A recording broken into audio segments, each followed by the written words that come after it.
happy 250th birthday to the United States Marine Corps. John, did you know it was the Marines' 250th birthday today? I did not. Oh, it is. So thank you for letting me know. You're very welcome. And I, being a Marine, once a Marine, always a Marine.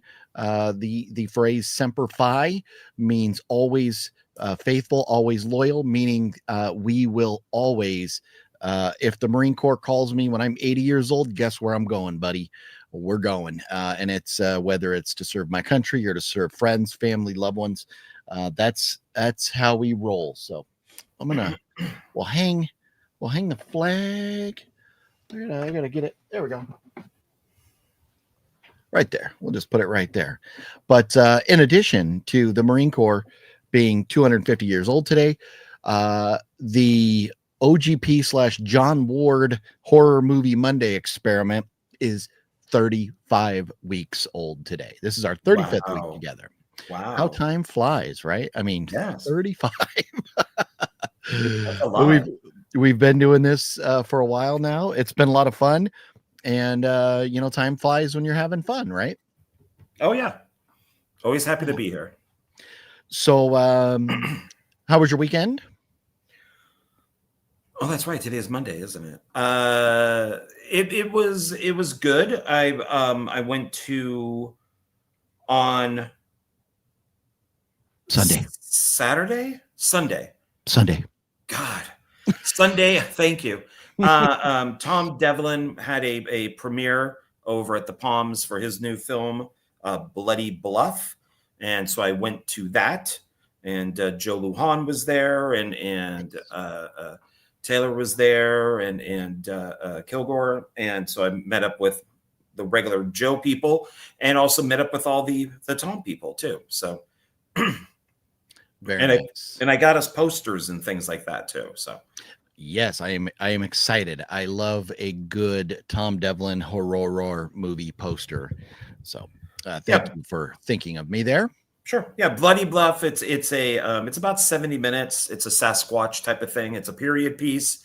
Girl gets kidnapped by Bigfoot. People have to go find a Bigfoot, and it's bloody, hence Bloody Bluff.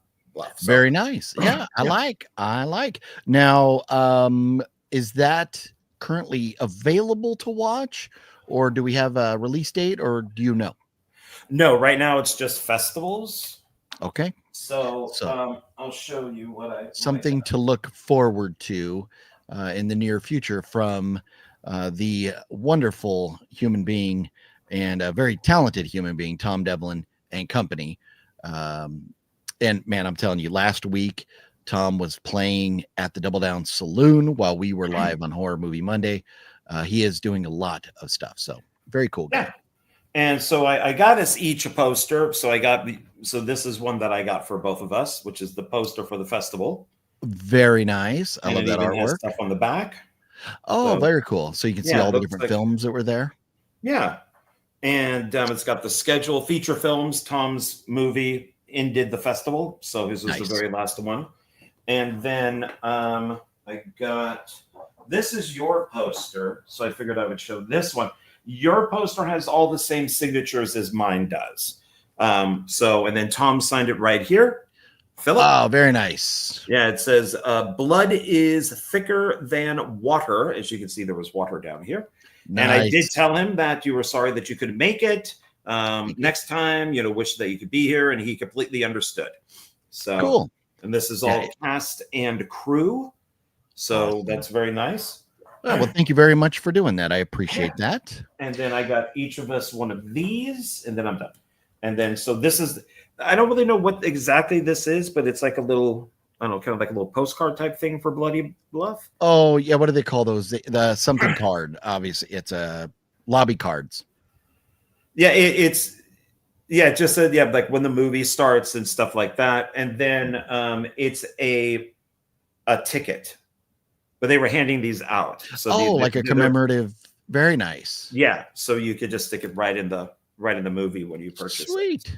So yeah. So that was really fun. So That's one of the things I really love about being out here in Vegas is all of these filmmakers and going to these premieres. Because on Thursday and Friday, I'm going with Joe Lujan and our people to another festival, which is an award show where our film, The Boss, which I act in and did sound on, is up for awards. And then Friday night is the premiere of it. So, Nice. yeah. So that's always fun Yeah. to go do those types of things. Well, sir, that's awesome. Glad you had a good weekend. I, as well, had a good weekend, kind of low key, but I did get to go see a movie in the theater. We also, both of us, watched Frankenstein and some other movies. We have a ton of stuff to talk about tonight on Horror Movie. It's Horror Movie Monday. Yes. It is indeed Horror Movie Monday. I want to dive into these movies that are out and are coming out. But first, Creep I.E made a very cool announcement today, one that I'm very excited about. We've known that they were going to have these guys like, Robert Englund and Bruce Campbell, the whatevers. But today, they announced that they are going to have the legend himself, the man responsible for this right here. Heck yeah, bro. Heck yeah, dude. There you go. All love, man. One love. Hey, Bowser, baby. Roger, baby. Oh, man. Yes. Mr. Jonathan Breck himself, the Creeper, will be at Creep I.E. And I cannot wait to see him again. I have this, which obviously is signed by him. And he wrote, Be Eating You, and then signed it. And then he wrote Creeper. So this is very cool. Hangs on the wall. I also have the license plate, which, I got one signed for Balzer as well. He sent me one and I was like, that's badass. I need to get one of those too. So finally, when it was able to happen, I got the license plate as well. That's way too high on the wall for me to get down. But I need something else signed by Mr. Jonathan Breck now, and that is the Jeepers Creepers Funko, because that's what I'm all about, is getting my horror movie autographed Funko Pops. So we've got the Creeper right there. Very excited to get Jonathan Breck to sign that. So is that from Jeepers Creepers Returns? This is from, I think it's from Returns. This is from Jeepers Creepers Go Fuck Your Mother. Oh, I must have missed that one. You missed that one. You missed that one. Yeah, no. It's just Jeepers Creepers. It's the first one here. So, got it. Anyways, I'm very excited now. I'm so excited. But John, this weekend I don't have any posters to show. I apologize to everybody. Speaking of Creeper, we're shifting from Creeper to Keeper this week. Osgood Perkins movie Keeper hits the theater this Thursday, and I am excited.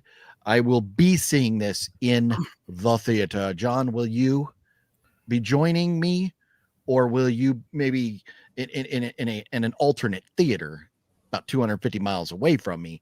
But will you be going to the theater to see Creeper? Yes, I'll probably be seeing it on Saturday because of the award show and then the premiere. So what award show? The one that I'm going to, that has the Bosk. I just said on Thursday. Tom Devlin's. I thought that was I thought they did that last Saturday. I thought the award show thing was Saturday, and then no, that's a totally different thing. Tom Devlin's movie premiered, and then right after that was the award show at a bar.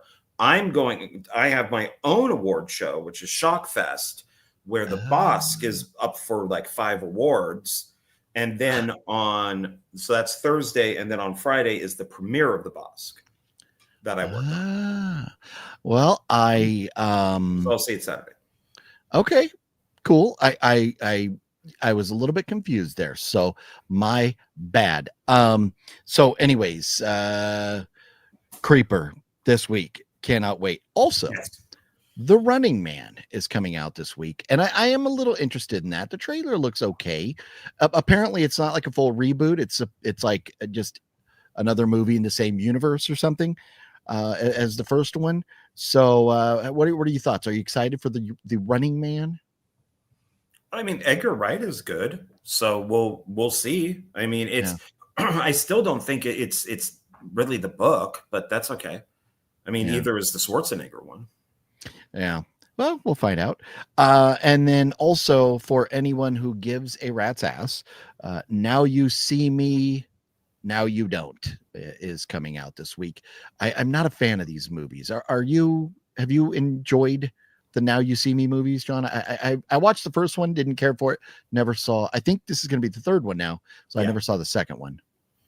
I've enjoyed them, yes. Well, you suck too, so I mean, there's that. I do like Halloween Ends. What do you expect? Yeah, right. So, do you like it enough that you're going to go see it in the theater, or will you be waiting? I have not seen one of them in the theater. But Okay. the interesting is Jenna Fisher, who was in the first one, almost drowned on set and said that she would never come back. So they replaced her with a different actress in the second movie, plays a different character, and now she's back. So they must have paid her a lot of scratch to come back. Yeah. So, but she goes into one of those tanks with water, and they put the blanket over it, and she escapes. Oh yeah. And it went wrong, and she almost drowned, and they had to have crew people come and get her out. So she's like, "Fuck this," And Oops. Oopsie. Well, so you have your choice of films to go see this week. This in the theater right now that I went and saw yesterday is Nuremberg, and this is interesting. There's another one that we're going to talk about where I think the experts are on crack. Rotten Tomatoes has Nuremberg rated at a 70, which isn't a terrible score. Well, it's a comedy, isn't it? Yeah, exactly. But the fans have it at a 95. So that's a significantly different number. I will tell you, the movie was phenomenal. If you're into history, Nazis. If exactly, yes. If you're a fascist, if you're looking for ways, you just want to hear somebody say, so it's you go see that. No, it's very good. It's a part of World War II history that I think for the most part has been ignored. It is very interesting. So I'm glad. It is a little bit long, but I was captivated. I enjoyed the heck out of it. So Nuremberg is out now. Do they get into the just following orders thing?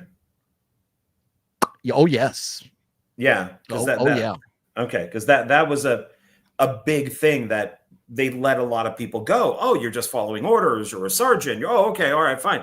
And then what? Wait a minute. How many people are going to say this? We got to start doing something a little different here.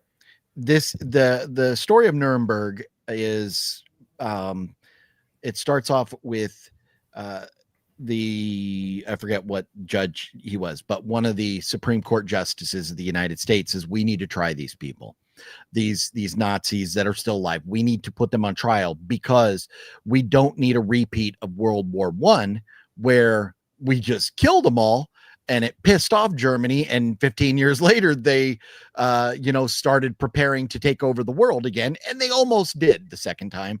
So he goes, we don't need to do this a third time and risk Germany taking over the world. So we need to do this justly, put them on trial, and let the world know what exactly they did. And so it was about kind of his struggle of getting there to actually be a trial for these guys, and how it all came about and happened, and obviously the result, which we know. So they didn't focus on that too much, but it's very good. It's very good if you're into history at all. Yeah, it's interesting of the people that they did put on trial, but yet America did take a whole bunch of Nazi scientists and brought them over and gave them jobs in America, which is how we got to the moon. So they may or may not talk about how not just America, but the other countries involved may have been a little Argentina. Yeah. So also Predator Badlands is out in the theater right now. And this is interesting because I thought the trailer looked stupid. I thought it looked like Avatar without the blue people. Well, it's the highest grossing opening weekend for any film in the Predator franchise. It has a very high rating on IMDb of 85 and a fan score of 95. It's made 80 million, 40 at home and 40 with abroad, some broad over here, 40 at home, 40 abroad. And the budget was 105 million. So they haven't recouped the entire budget yet, but they'll get there. And this was also, with the $105 million budget, the most expensive of the Predator movies to date. So I have heard everybody that I've talked to has said that has seen it has said they loved it. I have not gone to see it because I don't think it looks good. And I don't know. I thought about going and seeing it today, but then I saw this video where the actress, the blondie girl, is doing a little singing and dancing, and then the camera goes around and it's the guy in the Predator doing a singing and dancing. Oh, that thing, yeah. And I right there, I was like, if there was any shot of me going to see this movie, boom, hell no. When I saw that, I was like, no, I'm done. I'm sorry. I don't care about this movie. I was going to force myself, but I don't care. So I am not, have not. John, without getting too huffy and puffy, because I know how you feel about this. And have you gone and seen? Will you go see? No, I won't. I'll maybe watch it when it comes out. I'm interested in the animated movie, which is from the same director. But no, a PG-13 Predator does not interest me. It's been Disney-fied. I could rant for like an hour on why I feel, without even seeing the movie, I feel in the same way about Alien Earth. If you liked Alien Earth, you're not an Alien fan. If you, and this is without seeing Badlands, if you like this Predator movie, you're not a Predator fan. And and so I am boycotting it, basically, which the film's made money. So, what do I matter? But I just can't. I just can't. This is, Disney destroys everything it puts its hands onto. So, yeah. And so at some point, I'm sure maybe, when it hits the boob tube or whatever, I'll check it out. But it is interesting. And that Phat Samurai, well, no, that Phat Samurai hasn't seen it. But like Edgar and Matt, everybody else that I know that are, claim to be big time Predator fans have said they have loved the movie, which I think it's interesting. So I think it's the case of, it's Predator, we have to like it. So I think it's one of those type of things. And it's, I'm sorry, if you're going to like Predator Badlands, then why didn't you like Tron Ares? So it's, from what I understand, it's got the same type of thing going with it. Wow. So. Well, let's say hello to everybody, and then we'll dive into the rest of the news of the week here. Gail, hello to you, Gail. How you doing? Gail picked up In the Mouth of Madness on 4K. Very nice. Nice. John, you're going to be watching that this week, aren't you? Yes. Miranda Dudley is coming over tomorrow, and we are going to be watching John Carpenter's Prince of Darkness and In the Mouth of Madness. So very nice. I think she's seen The Thing. I think she has, because I said, well, we should do the trilogy, but I think she's seen The Thing. Okay. His Apocalypse trilogy. Yeah. Gail says, have you heard anything about Thanksgiving 2? No updates yet. They were talking about it. I'm guessing maybe sometime next year, hopefully. Jonathan, what's going on? Deadpool Fanatic, how you doing? Happy Horror Movie Monday to you. Happy birthday, Marines. Yes. Gail says, happy Veterans Day. My father served in the Navy, 1956 to 62, and passed away in 2005 from cancer. That sucks, Gail. Ooh, you know what? A lot of folks that served during that time passed away from cancer. A lot of asbestos in those ships and buildings and stuff. So very sad news there. Sorry to hear that, Gail. And yes, everybody, if you would please hit that thumbs up button for us. Thank you. House of G Fam was cracking. Semper Fi and Happy Horror Movie Monday. Antonis, what's up? Greg Hey, hey. was cracking. Hey. Jeff, thank you so much. Jeff came through again with another $10 channel support over there on PayPal. Links are down below if you want to support the channel. You can always do super chats and stuff, but the PayPals are 100% to the channel, whereas YouTube likes to take about half of the super chats. So very much appreciated, Jeff. You rock. Thank you so much for your continued support there, sir. Sean 420, what's up? Hey. And Jeff says, my dad served in the Air Corps back in World War II. Came home disabled after being injured. Wow, Jeff, that is crazy. So your dad probably has a Purple Heart then? That is, that's something to be proud of. It sucks that he came home disabled, but definitely something to be proud of. Fluffy Gamer says, "Oorah!" That is correct. Daniel Barry Sports, what's up? Happy Horror Movie Monday. Hey. Let's see. Antonis says, "I love that President Trump salutes all these people." Yes, it was great. He had special things for the Navy, for the Army, and the Marines, and of course they're all 250 years old this year. The Air Force, believe it or not, is not 250 years old. So if you know anything about history, you will understand why. But that's all. All we're going to say about that. If you can't figure it out from there, why the Air Force wouldn't be 250 years old, you need more help than I could ever give you. Brent Mania, what's up? Hello, everyone. OGP and Johnny, fabulous. How are you both? Doing very well, Brent. Doing good. Thank you. Yeah, doing good. Let's see. Greg says, my maternal grandmother's side of the family are all military vets. Her brother-in-law was in the Navy. A lot of cousins have served in the Army and Air Force. Very nice, Greg. Yeah, and I come from a very, very big military family. I have 2 kids in the Navy. I have cousins in the Air Force, in the Army. I have a niece in the Navy, and I am the only lunatic that decided, you know what? I want to be a Marine. I want to go block bullets. I'm going to stand in the way of the bullets so they don't get to those guys back there. That's what I'm going to do. So there you go. That would explain a lot. Yes. Yeah. Have you seen Nuremberg? Yes, we talked about that. So I probably got to that after you posed that question there, Deadpool. But how you doing, Deadpool? Hey. Nocturno, what's cracking, Nocturno? You know what it is. What up, Mr. Bones? Hey. It is Horror Movie Monday. Christian's in the house. What up, Hey, Christian? Brent Mania watched a horror movie on Tubi called 13 Souls. Great flick. Has to do, or no, am I thinking 13 Ghosts? What's the 13 one? Yeah, okay, 13 Souls. There's 2 of those, yeah. Okay, so 13 Souls has to do with something with a coal mine. Oh, some guy on his face like a piece of coal. Anyway, I don't explain movies very well. It was interesting. Okay, nice. Is that the one where the coal miners get trapped and they're like stuck down there for a while? Let's see here. Horror Wrestling Fan, what's up? Just got Sleepaway Camp 83 on Blu-ray. Very nice. Robert C's in the house. Good evening, OGP. Went to see Predator Badlands. It was awesome. Well, there you go. Have a good time tonight watching that movie. No. Good to see you, Robert. Hopefully you and your lady gal over there doing well. So say hi to Rachel for us, please, if she's not watching.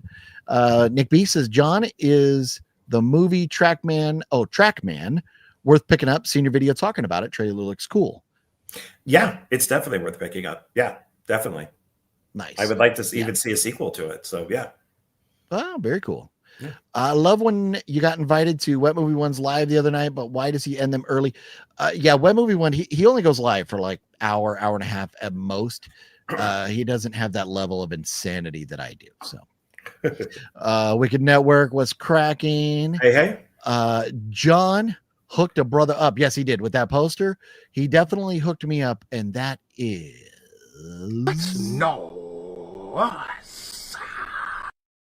That's right. Very, very nice. Yes. Let's see here. And so, yes, what up, Wicked? Hey. Christian went to a premiere on Saturday, a short Mr. TV Man kind of Lynchian Eraserhead type of film in black and white color. Interesting. Black and white and color. Maybe it went back and forth or something. Yeah. My friend Dan Acosta did makeup on it. Very nice. Yeah, I love knowing people. John and I talk about filmmaking all the time. So we love hearing of other people, and their successes they're having with filmmaking. That's awesome. And Cinestalker, the stalker himself, Mr. Livestream. Cinestalker is always going live now. It's very cool. We're working on something. We're trying to get out to Vegas, man. We are trying, but I keep getting appointments and things coming up here and there. So we'll see. But good to see the legend Cinestalker in the house. Jeepers Creepers was a fantastic film, but the director, we all know about the director. But everybody else in the film, we like to think that they were pretty much good people, so they shouldn't be punished for the director being a douchebag. Mr. Bones, rumor is Funko is going out of business. How do you boys on panel feel about that? I heard that they were, but I looked it up, and they're not yet. They're not making money, but they did say that they're not going out of business yet. Yeah. They're figuring out a new plan, basically. People just don't collect things. And I think the problem with Funko is they make thousands and thousands of these pops that, probably don't cost them much to make, probably cost them less than $1 a piece to make, but they make them for everything under the sun. And I think they need to figure out their target audience. They need to look at their best sellers and they need to say, you know what? Okay, let's just focus on the areas that we've had success in the past and not just make a million of, Gilligan's Island. We don't need to walk into Five Below and see the skipper and the professor there for like a year because nobody wants them. Don't get me wrong. I love me some Gilligan's Island, but I don't need Funko Pops from Love it. Me some Marianne. That's always the number one debate there. Marianne or Ginger, which way you going to go? Black Phone 2 was better than the first one, says Jonathan. Yeah, I disagree. I think John disagrees also, but it wasn't the worst film out there. Balzer says, why didn't you let me know the Creeper was coming? Yeah. We just found out today, Balzer. So don't be mad. Don't shoot the messenger. Just found out today. Man, and anybody who's interested, Creep I.E Con and Creep I.E Aftermath, their links are down below. They're always there. If you want to go find out about them, you can go to their websites or whatever I got linked down there. Their Instagram is where they're always sharing stuff. They have like newsletters, like emails and stuff. So check them out and you can be in the know as well when they announce a badass guest. This next Creep I.E event, this is their 5-year anniversary and they're supposedly doing it bigger and better than any other previous event. Which I kind of believe them because already you've got Robert Englund, Bruce Campbell, and Jonathan Breck. And they're having so many people from the Nightmare on Elm Street franchise, not just the one film, but the whole franchise. So it's going to be a fun time. Yes, Fluffy Gamer, you're correct. It's Jeepers Creepers or go fuck your mother. That's exactly what it is. Have you heard that song before, John? I'm not that version. Oh, okay. It's a great version. I like it. Yeah, that sounds like it. I have FYE exclusive, the Creeper Funko. Nice. Mine's not FYE. I'm jealous. Wicked Network. I am jealous. But I'm happy with my Creeper. I know there's a couple different ones, but I like mine too. I recommend Jeepers Creepers. Jonathan does. Tomorrow, him comes out on physical media. Yeah, you know what? I didn't even look at physical media this week because there's just so much to talk about. So we're going to bang through a few more comments and say hello to a few more folks before we get into the rest of the news because we got stuff to talk about tonight. Let's see. What are your thoughts on the monkey? I love the monkey. John? Love the monkey. Now, John, would you spank the monkey? I do every day. And would you shock the monkey? I do every day. Okay. I have the same dog collar on that Hassan Piker put on his dog. I put it on my pee-pee. Ooh. Would you shock Peter Gabriel's monkey? Yeah, why not? Okay, sure. Peter Gabriel, I'm sure. If Germany won World War II, I wouldn't be alive because I didn't fit their standards. You know what? I think because if they won World War II, it would have been a very different place. So there's odds that most of us that are alive right now, our parents probably would have never met. So all of us that are alive probably would not be alive. You are not alone, even if if you're Jewish or whatever other race that is non brown hair, blue eye that they didn't like.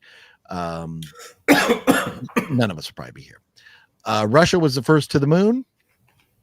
They were, but I think we had the first boots on the moon. I think they landed on the moon first, but I think I don't know, something.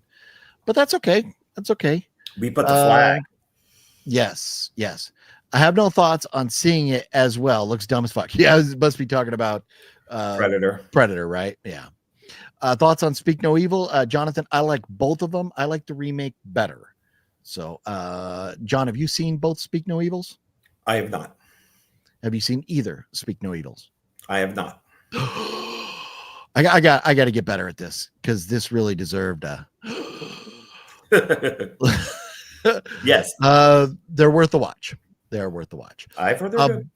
Brent Mania coming through with $2 super chat. Brent, thank you so much. You rock, Brent Mania. I always say Brent Mania, but it's like really it's Brentamania. Brentamania, like Hulkamania. Oh yeah, brother, ripping my shirt off. Let's see here. I went full Macho Man right there. I always do Macho Man when I'm trying to do Hulk Hogan, but that's okay. Maybe I could just start. No, I'm not even going to do it. I'm not going to go down that route. I hear it's Predator with daddy issues. Yeah, it is. It is. Yeah. And yeah, he's what John was mentioning to me earlier. He's the runt. That's why he looks the way he does. And so the dad and the brothers beat the crap out of him. And that's why he goes to the planet to fight the big monster to prove that he's. So it's basically Prey, but instead of with Hiawatha, it's a Predator. Yeah, and I guess they talk and all that. They do. This is another reason why I don't want to see it. They have a cute baby Yoda character in it. Ugh. So there's the Predator, the robot girl, and then the cute little Yoda character in it. And I'm like, fucking why? Thank you, Disney. Why do we need this in everything? Even Jurassic Park Rebirth, which I liked, even had the cute little dinosaur that for some reason they didn't, I guess the writer didn't realize if the girl took it off the island, it's going to die. So they took it off the island. And I'm like, oh, good. And in the next movie, they should show a little grave with the dinosaur in it because they can't survive off the island, you idiots. Oh God. Michael McNally was cracking. Hey. Brent Mania has never seen one of the Predator movies. The first one. Go back and watch the first one and F the rest. No. Okay. I liked 1 and 2. I even liked Predators. Not a fan of the Predator so much, but I think the first few are worth watching. Okay. Horror fan, wrestling fan doesn't go to the theater, so he doesn't waste he or she. I think it's a he because I see Michael Myers right there. So if I'm incorrect, forgive me. But if the film is shit, and just watch it on Sky Cinema so I can turn it off if it's shit. Yeah, it is. It is nice with our big screen TVs and everything now to stay home. But with the $25 a month membership, and I can go see all the movies I want. Sometimes you just do. Let's see here. Mr. Bone says 1 and 2 are classic. So there you go. Just saw it. I liked it, but there was a guy snoring next to us the whole film. When it was over, I said to the guy, "You missed Arnold." Spoiler. That's like the big spoiler of the movie. Is it a spoiler? Is that a real spoiler? Yeah. Okay. I, I knew about it, but I wasn't going to say anything. Okay. That's funny. To me, I don't even care. I just don't care about the franchise. Cinestalker says 1 and 2 is all you need. There you go.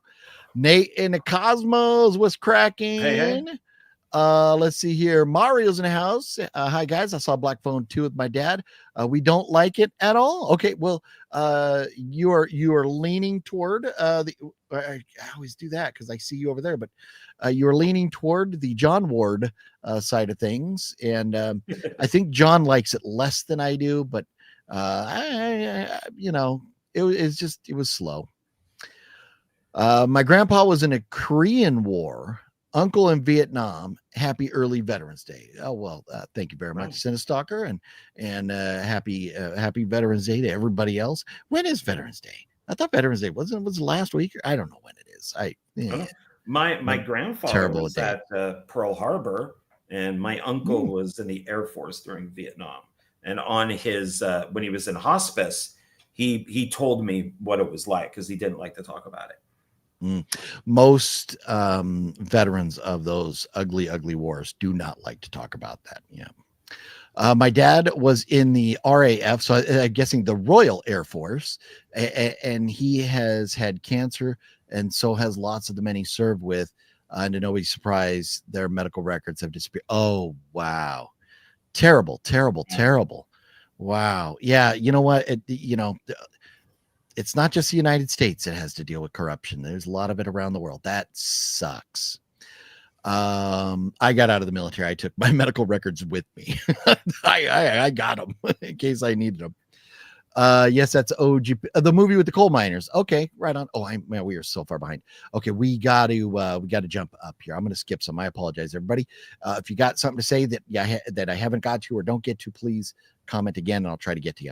I ordered the 3 volumes of Blu-ray box sets of the Christopher Lee Eurocrypt series. Oh, that's cool. Nice. Gotta love Christopher Lee movies. Mr. Bone says horror at MCU is probably their best sellers, but they make a serial mascots and everything. Oh, am I missing? What are we talking about? Oh, I think it's the little thing that I was talking about. The little baby Yodas have to be in everything now. I think that's it. Oh, no, I think he's talking about the Funkos. Horror movies and MCU are the best sellers. The Funko Pops. Oh, yeah. The problem with the Funko Pops is, they're destroying everything. How many versions of, I don't know, Bruce Campbell from Evil Dead do you need? It's like Scream Factory. Same thing. Yeah, with the movies and the Funko Pops, they make like 3 or 4 different versions of a Funko Pop. Make one, just like a movie. You put out one. We don't need 4 different DVDs or 4 different 4Ks of the same movie. They're going to kill themselves if they don't stop. Yeah. Robert C says, OGP, by the way, thank you for your service. Well, thank you, Robert. Appreciate that. Funko saturated the market, kind of cut their own throats. Yep. Yeah. If I choose, if you can have them both, Marianne and Ginger, there you go. You want both. Brent Mania sent a PayPal. Brent Mania, thank you. I will I'll pull that up here. I turn off all my notifications so I don't get bling bling bling, because unfortunately if PayPal's on, everything else is. But thank you for that, Brent Mania. You rock. Robert says, OGP, I will tell Rachel you said hi, by the way. Yesterday was her birthday. Oh, wow. Took her out to a nice dinner and spoiled her a bit. As you should, Robert. Very, very awesome. Okay, so let's see here. Predator Badlands is fantastic, but I understand if some fans aren't fans. There you go. Okay, so let's see. Okay, we're jumping up. Oh, Veterans Day is tomorrow. Oh, okay. So that's why my daughter had today off of work from the Navy. Okay. Jeff is taking Mrs. Howell.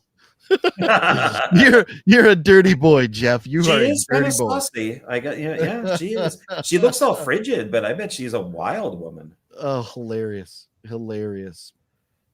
Oh man. And Brent, I got it. Thank you so much, Brent, coming through, shooting straight over $5 PayPal on top of the $2 super chat there. Brent, you rock. Love you for the channel support. Thank you all so very much. Jeff and Brent coming through like legends tonight. Thank you guys. So now, if I missed anybody's comments, we'll try to get to them. But we've got a lot to talk about. Plus, we got movies to talk about that we watched this week. So now it is time to dive into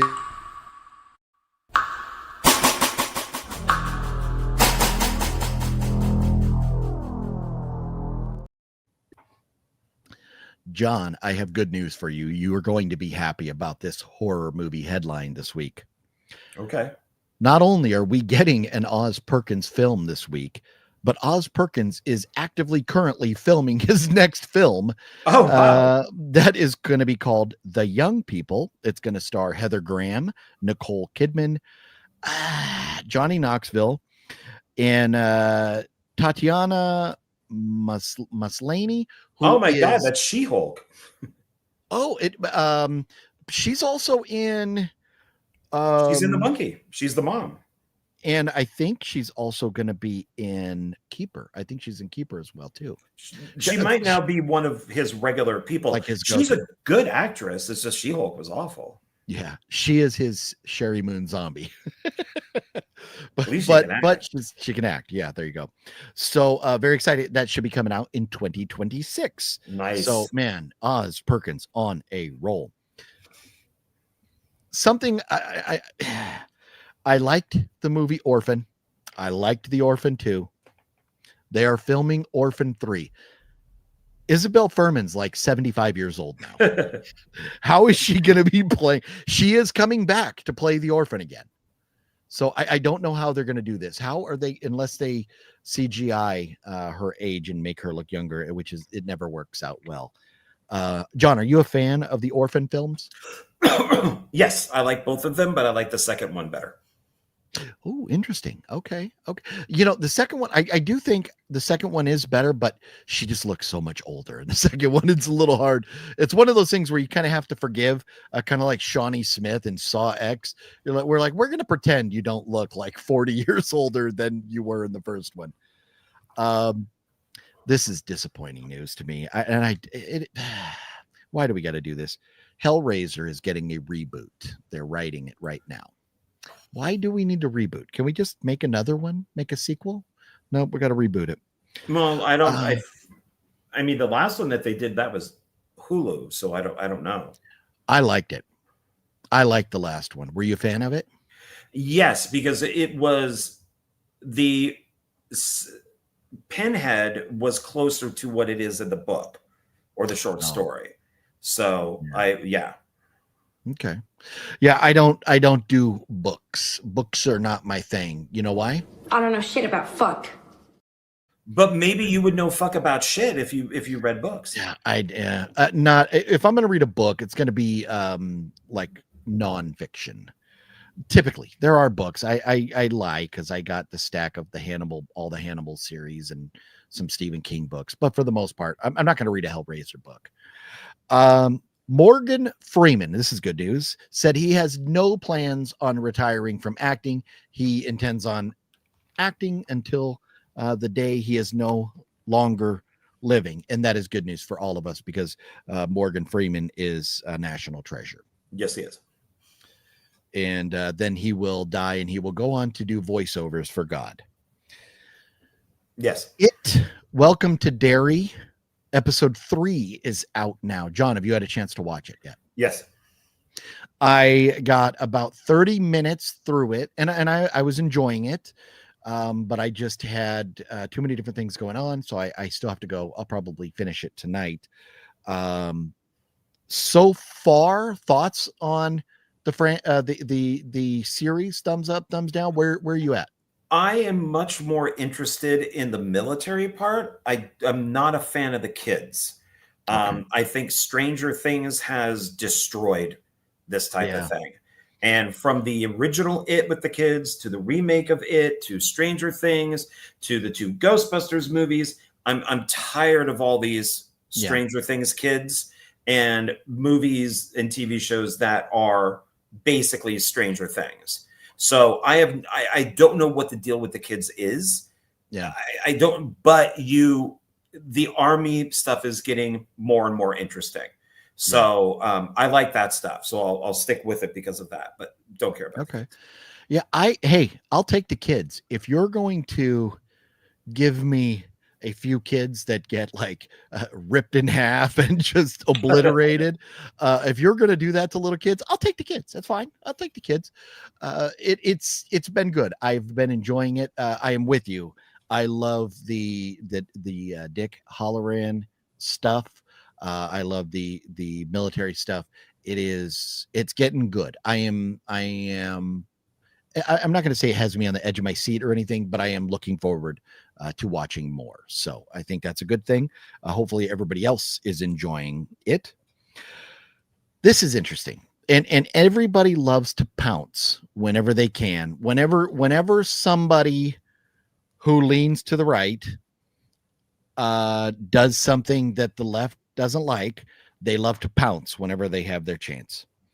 So the new Sydney Sweeney movie, Christie, is, when you talk about bombs, it's one of the biggest bombs of all time. Now, it made $1.3 million opening weekend. There are movies that made less than $100,000. So it is not like that. It made 1.3 million. The budget was only 9 million.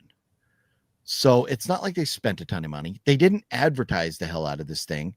And I think most of us, when we think of movies with Sydney Sweeney, I want to see her dressed up like a nun, or something like that. I don't want to see her a dirty nun, boxing. And I guess she put on 35 pounds to shoot that film. And she's obviously lost it because she was at an award show wearing a dress where she might as well have been standing there naked recently. But yeah, and this is what's interesting about Christie. This is the other one that I was mentioning that Rotten Tomatoes and their lunatic scores. Rotten Tomatoes experts have this at a 66. The fans, the ones that have gone and seen it, give it a 97.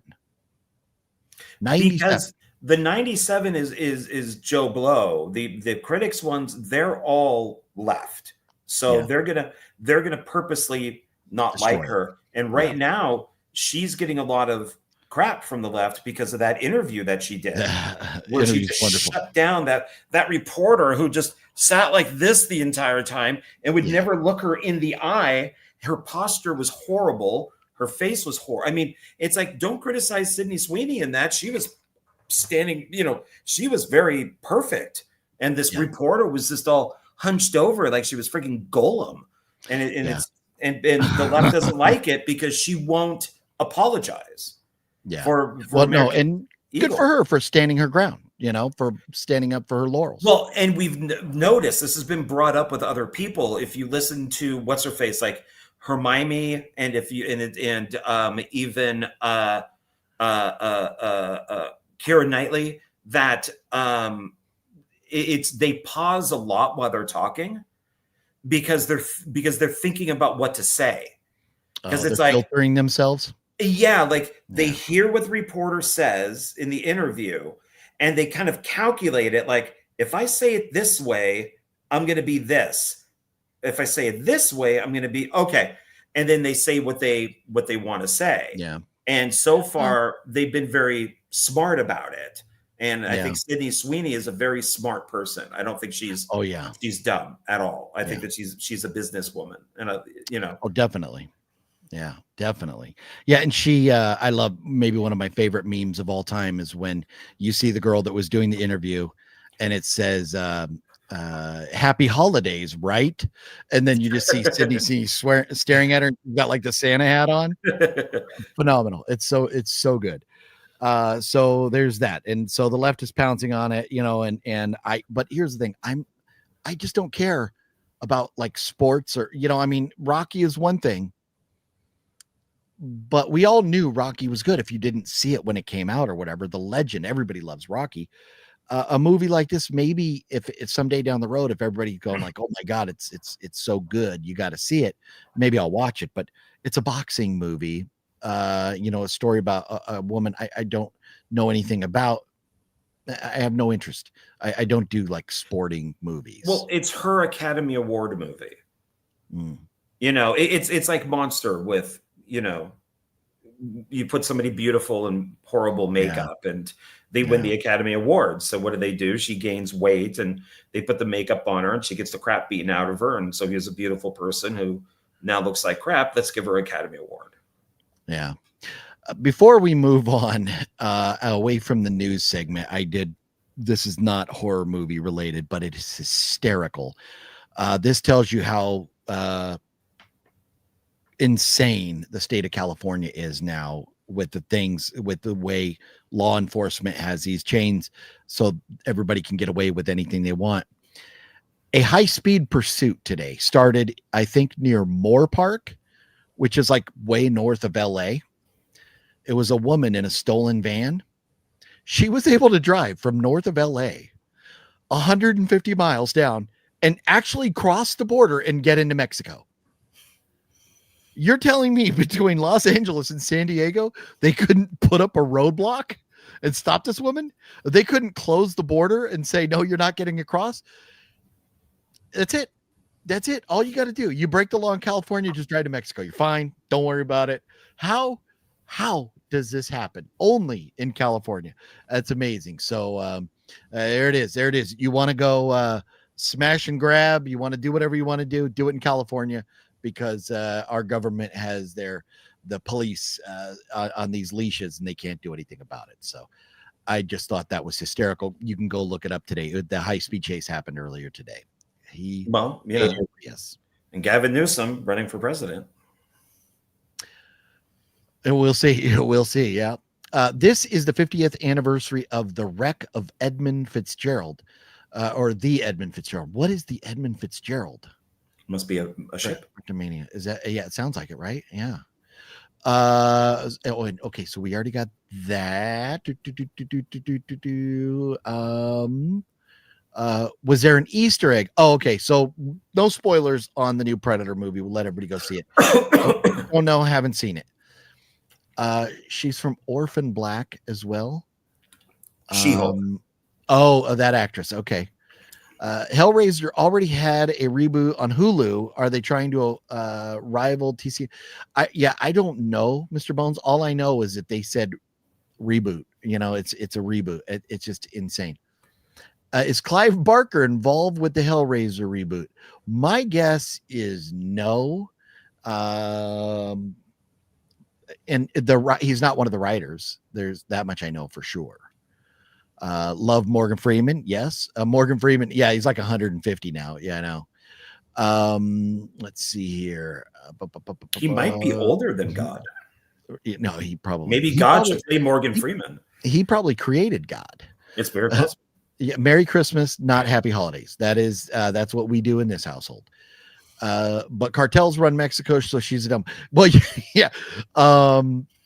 Hey, but if she could get away, you know, you go to Mexico. If you got a problem, you give the cops like $40 and they let you go. So that woman in that van was probably all right. I can't believe the insane unlaws in California, right? Yeah, no, it is an interesting place to live. So John and I did something kind of fun this week with the movies we were watching. And I threw out an idea to John because we were talking. John mentioned, he says, "What do you want to pick a movie to watch so we can talk about next Horror Movie Monday?" And I started thinking about it. And so I messaged back. I go, "Well, why don't we, instead of watching just another movie, why don't we pick something that we like and watch the audio commentary and talk about that?" And so John brought up the idea because of the whole situation with Shout/Scream Factory merging with Groove, being, you know, bought by whatever their situation is. So that sounded like a good idea. Now, John has his organized better to do something like this. So he threw out some titles and I grabbed a couple. So we both watched the audio commentary and I posted on Instagram. If you don't follow, shame on you. Night of the Comet. We watched the director's audio commentary. There's another guy kind of throwing him questions and stuff. It was an interesting audio commentary. Learned a lot about the film. Very much enjoyed it. So do we both have the same one there? Blu-ray with the slip? Yep. Very nice. Very nice. So this is an absolutely great film anyways, which I've seen many times, and watching the audio commentary was a lot of fun. John, you've seen this Night of the Comet probably a ton of times, right? Oh yeah, I saw it in the theater when it originally came out. Had you ever listened to the audio commentary before? No, but I did just happen to notice who the DVD Blu-ray producer is. Hold on a second, John. Tell us all about it.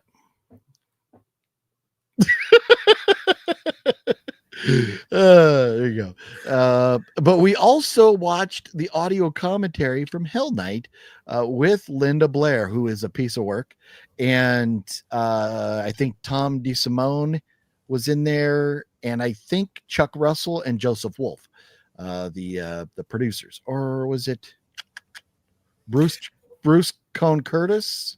No, it was Linda Blair, the director, Tom. Oh, Bruce Cone Curtis, the producer. So Yablez, or however you say his name, Erwin Yablez.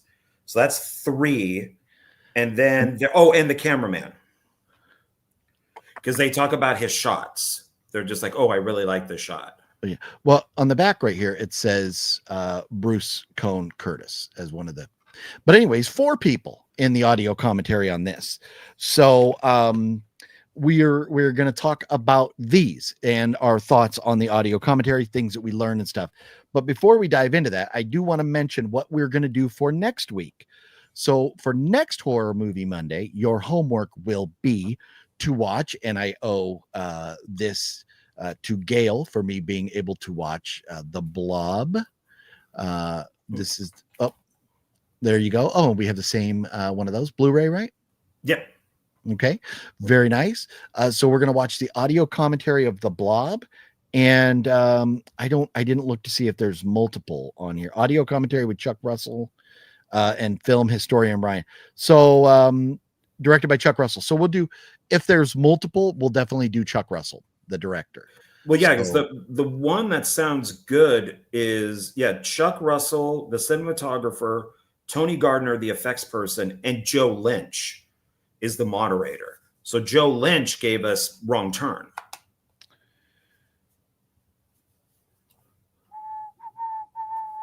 I am not seeing that audio. Oh, audio commentary with actress Shawnee Smith.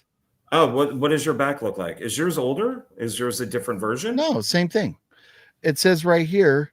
I mean, there is audio commentary with Chuck Russell. I think that's old. Mine, this is new. Oh, okay. So we're going to do the new audio commentary with Chuck Russell, Mark Irwin, and Tony Gardner. We're going to do that one, the new one, right? I think that would be the better one, just because of who's involved. Even though I think Hell Night had way too many people. But I think because of who's involved in this, there is, I think, old audio commentary with Chuck Russell. So okay. I normally go to the bottom. Look who's the Blu-ray producer on this. Let me. I can't. Who's? What happened to John? Oh, wait, there he is. Don't be jealous. Don't be jealous. Okay. So, anyways, but my bad. I went to the bottom because usually the audio commentary stuff is at the bottom of the list. That's what he said.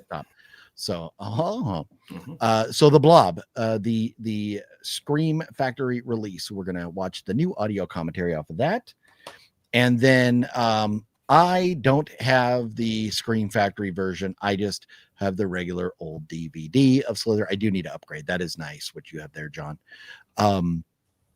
But the audio commentary here says director James Gunn and actor Nathan Fillion.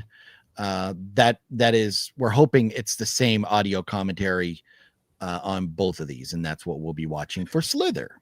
I'm guessing it is, because this does have a new one, so I'm guessing it's the older one also. Okay, the one that you have. Okay, so The Blob and Slither, those are the two for next week. We'll be talking about those. If you are interested in following along with us, we'll be watching the audio commentary, talking about that 1 week from now. But for now, we have to talk about Night of the Comet and Hell Night and their audio commentaries. Let's see. Anything else before we dive in? Oh, we didn't really talk about Frankenstein too much yet. John and I both watched Frankenstein, the new Guillermo del Toro flick in this. Oh my God. I know why I put this off, because it stars Oscar Isaac and his moronic ass. Did you hear what Oscar Isaac came out and said about Star Wars? No. I'd be happy to return to Star Wars if Disney quits caving into these Jesus Christ. I'm on the edge of my seat here. What do they call why am I drawing a blank on this? What do they call the people that are like Nazis and stuff? The Nazis? no fascists. Oh. If caving into what fascists? Disney is woke beyond belief. The woke is like as tall as the Empire State Building. Yes. I mean, it is the wokest thing out there, which is why Predator sucks. Which is why the last Star Wars movies all sucked. Indiana Jones sucked. The Marvel movies suck. They're horrible. What does he mean? I think the point he's getting at, my guess, is the whole Jimmy Kimmel debacle. So maybe there's something else, but Oscar Isaac, he has just joined my shit list. I'm glad I heard that after I watched Frankenstein, because I enjoyed Frankenstein. It was pretty, 2.5 hours, right? Or thereabouts, or it was over 2 hours, right? 2.5 or so. But I enjoyed it. It was shot beautifully, and I liked the way Frankenstein looked. There was a lot that I enjoyed. I guess part of my only reason for going like, it felt a little long is maybe just because I've seen the story enough, and it's like, do I need another a Christmas Carol? Do I need to see another Christmas Carol movie? Fuck no. Did I need Jim Carrey's Christmas Carol? No. How many times are we going to remake the same damn story? I don't need it, but if you're going to do it well. And I think Guillermo del Toro, Guillermo del Toro is great, but I think he did a good job with the movie.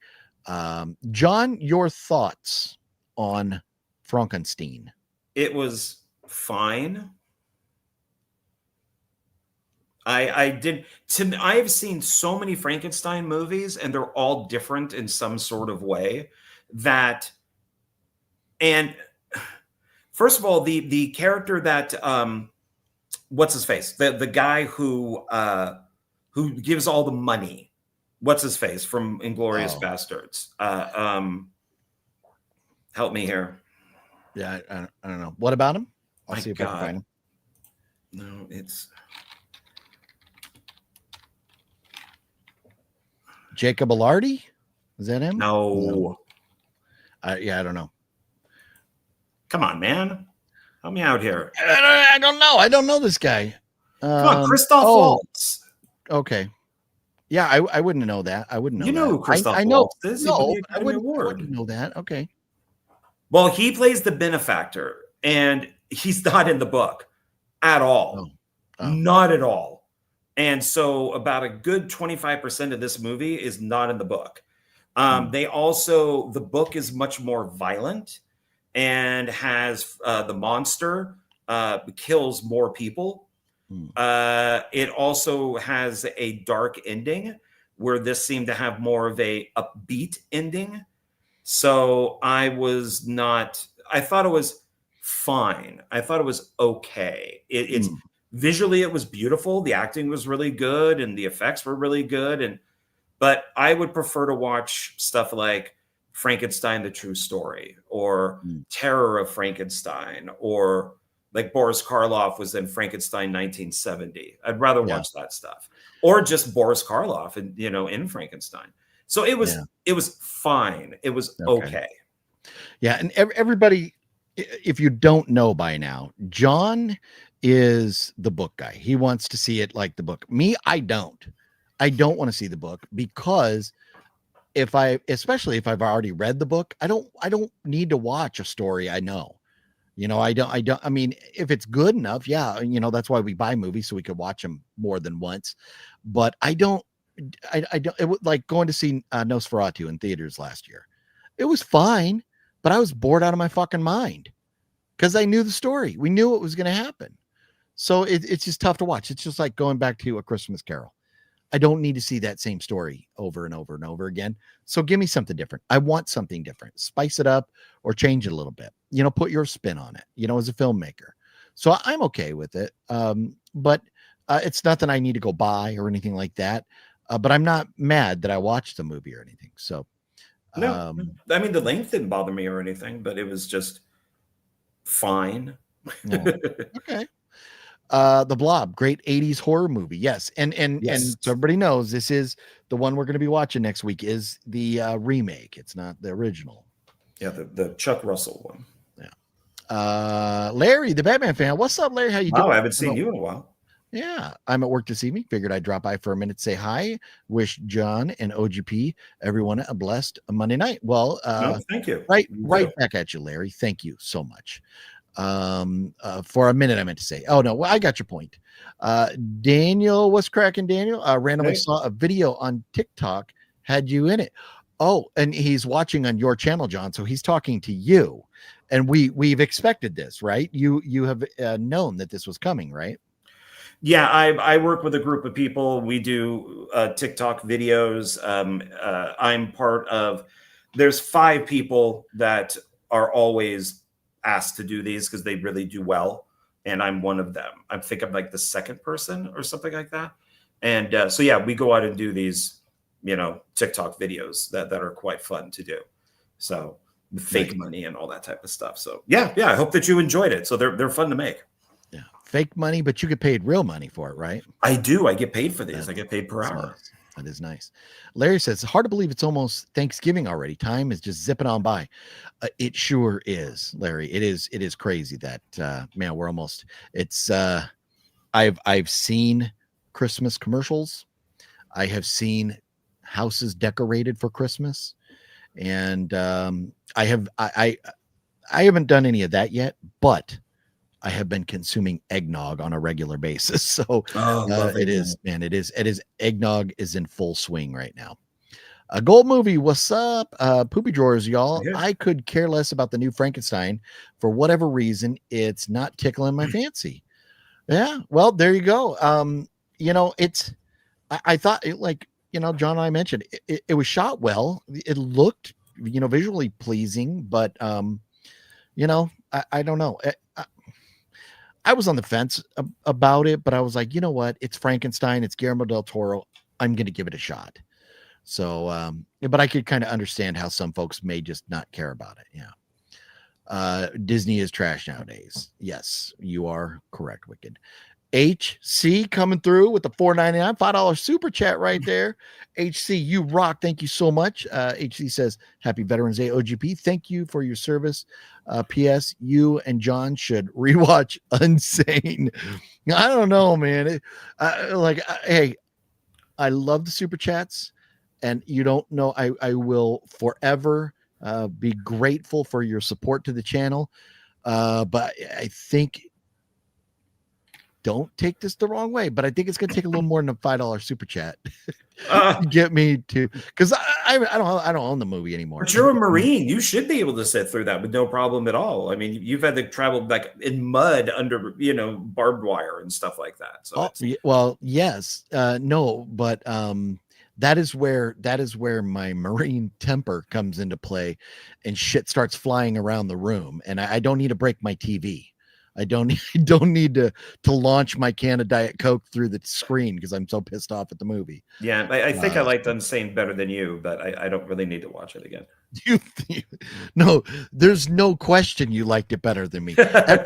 Everybody on the planet, even if you haven't seen it, you've liked it better than me. I have disliked that movie more than anybody in history. I claim that title. I claim that I am the biggest hater of Unsane on the planet. So wow. Yeah. No, it cost that damn Matt Damon a spot on my Mount Rushmore of actors. It cost him his spot up there. I understand that. Jeff says John posted a good video and discussed Splinter. Great film. Yes. Thank you. Thank you. We didn't talk about Splinter No, we talked about it a little bit last week. We right? did, but I went into much more detail on it. So Yeah. Splinter's a good flick. Yeah, it was a lot of fun. I'm very glad that John brought that up and I watched it. It was very good. Yes. Yay. Full Metal Jacket is the best. Yeah, no. Full Metal It is Jacket really good. an awesome movie. You know, it's funny. So when I was on set with Master Chaos, shooting a film with him a couple of years ago, as we were all like helping clean up, it's an indie film. It might have been The Asylum, but it was still an indie film. They don't have big budgets. So at the end of the day, everybody's helping cleaning up. And so I was like sweeping this room, and I like somebody took the broom, and I was looking for the broom. And we got into this conversation, and then I found the broom, and I'm walking away with it, and I'm like, this is my broom. There are many like it, but this one is mine. And the AD's like, oh God, don't quote that movie.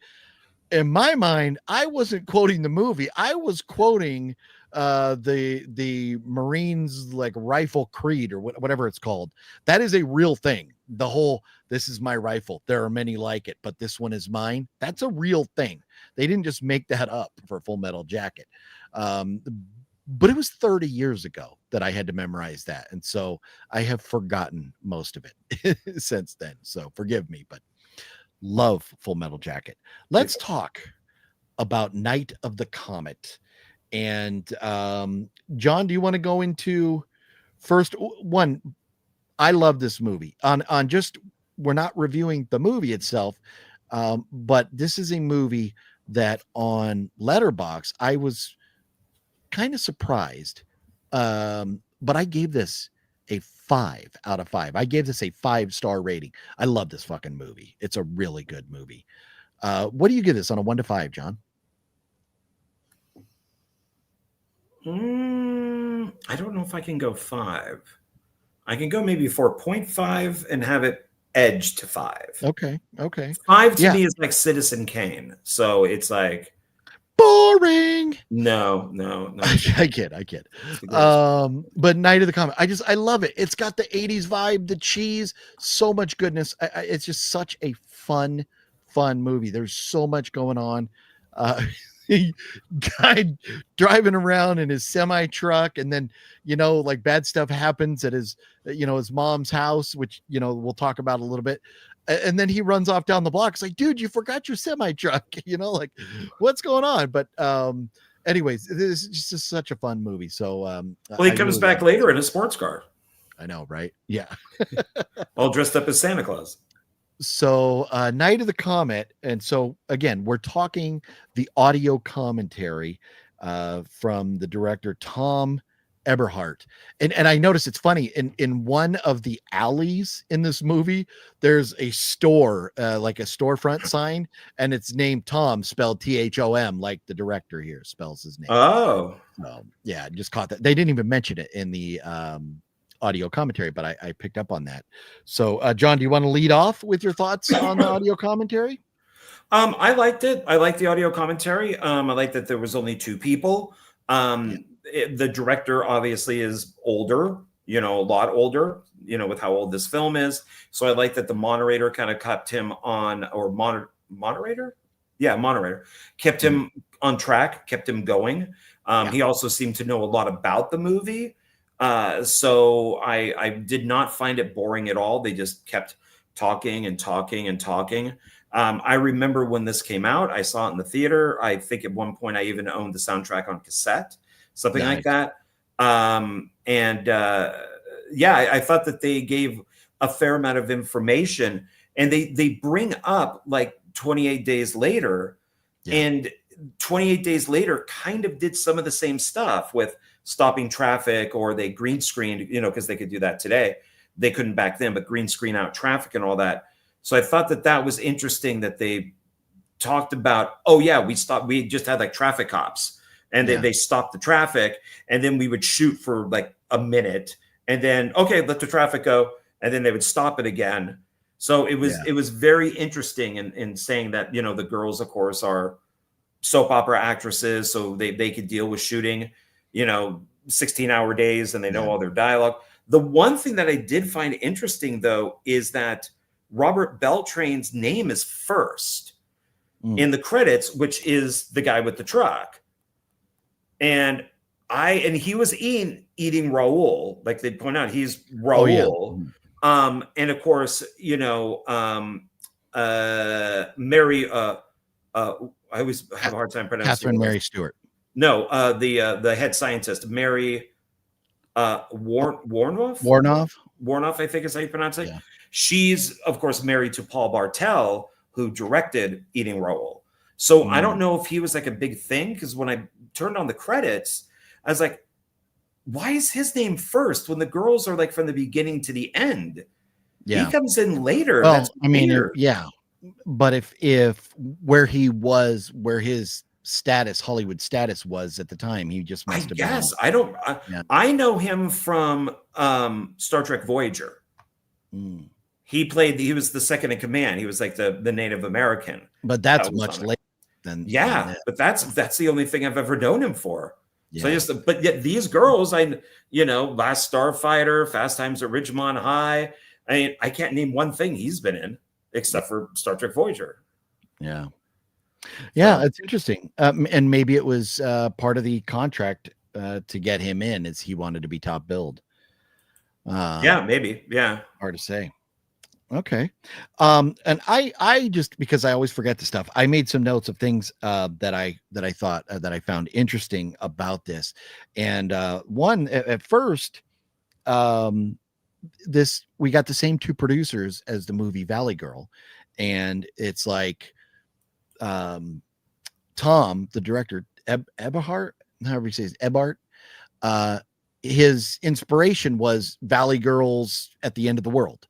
And it definitely kind of has that vibe. The girls in this, they're not as hardcore, like, oh my God, gag me with a spoon, like totally like the Valley Girls. They're not that extreme, but they are kind of the ditzy, big hair 80s girls.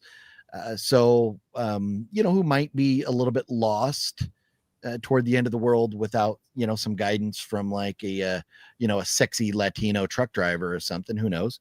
But I thought that was fun. And also his other inspiration was Target Earth.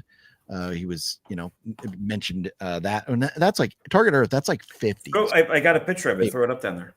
Oh, is it? Do you? Okay. Oh, okay. I see. Nice. Right here. Oh, yeah. There you go.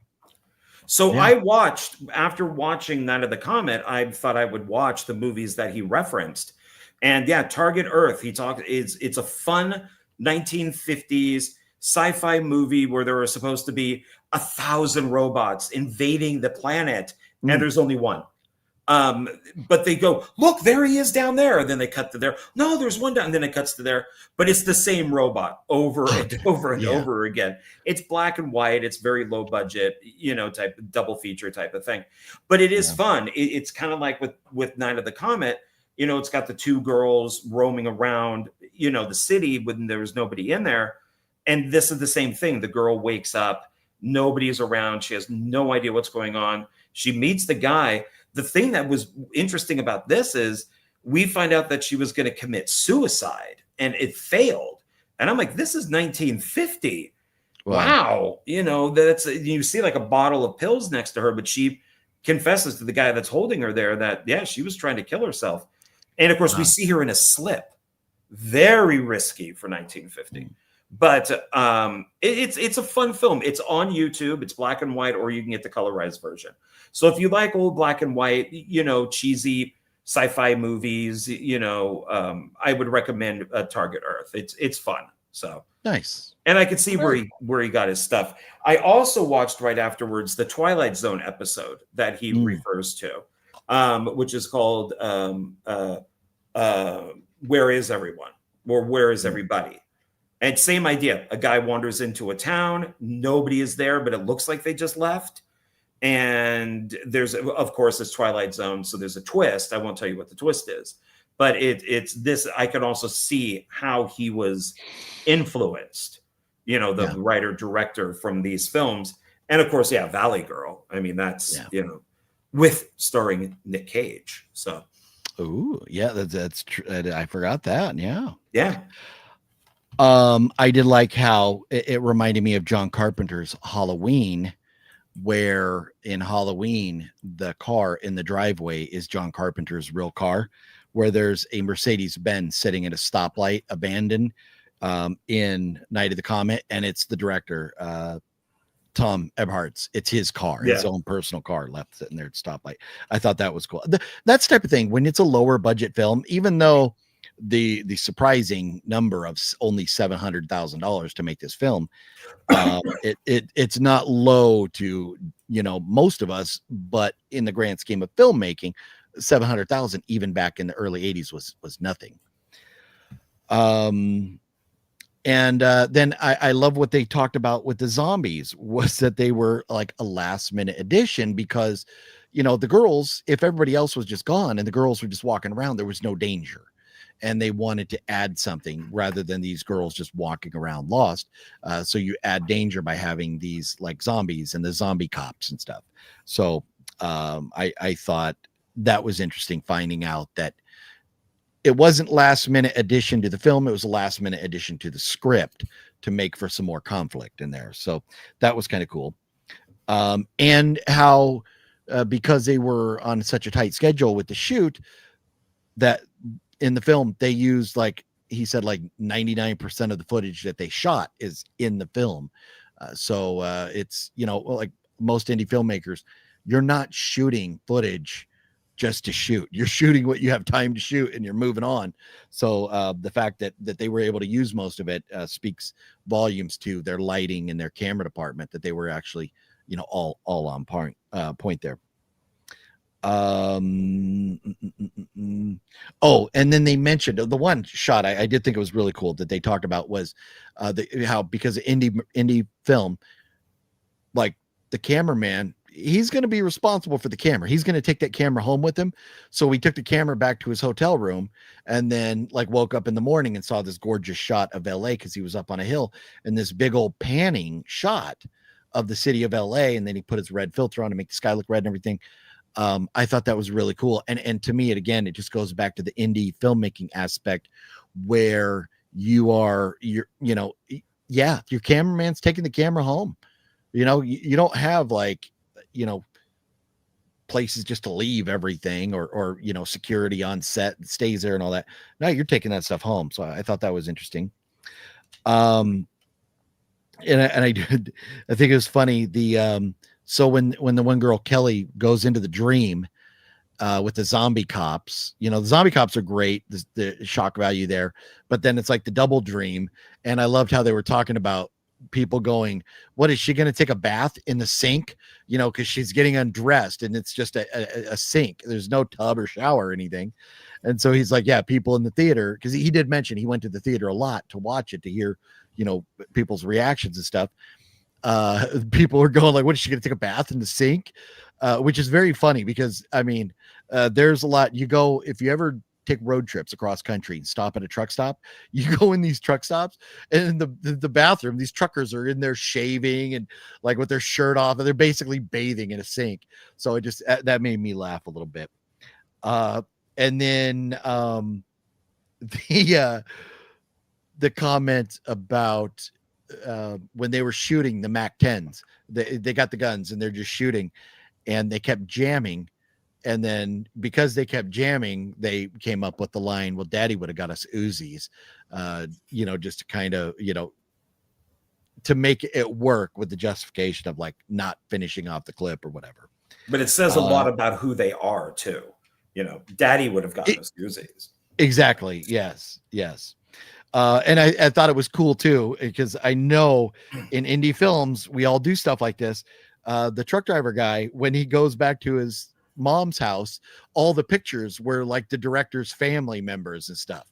So, you know, you use whatever pictures you've got around your house to make these things work. And so, you know, he said he learned his lesson about putting his family members' pictures out there for the world to see afterwards. But I thought that was funny. Again, a lot of indie filmmaker stuff that, you know, that like John or I could relate to, as far as finding ways to get things done. You have to keep on with the production. And then they mentioned that, you know, because they had kids on set, and I guess they even, because I went and watched a Twilight Zone movie because they talked about the helicopter crash in the Twilight Zone movie that killed 2 kids and an actor and an adult, or 2 kids and a cameraman or something. No, But it was 2 kids and the actor, Vic okay. Morrow. Okay. In the Twilight Zone movie, I didn't see the helicopter. Did they just cut that all together?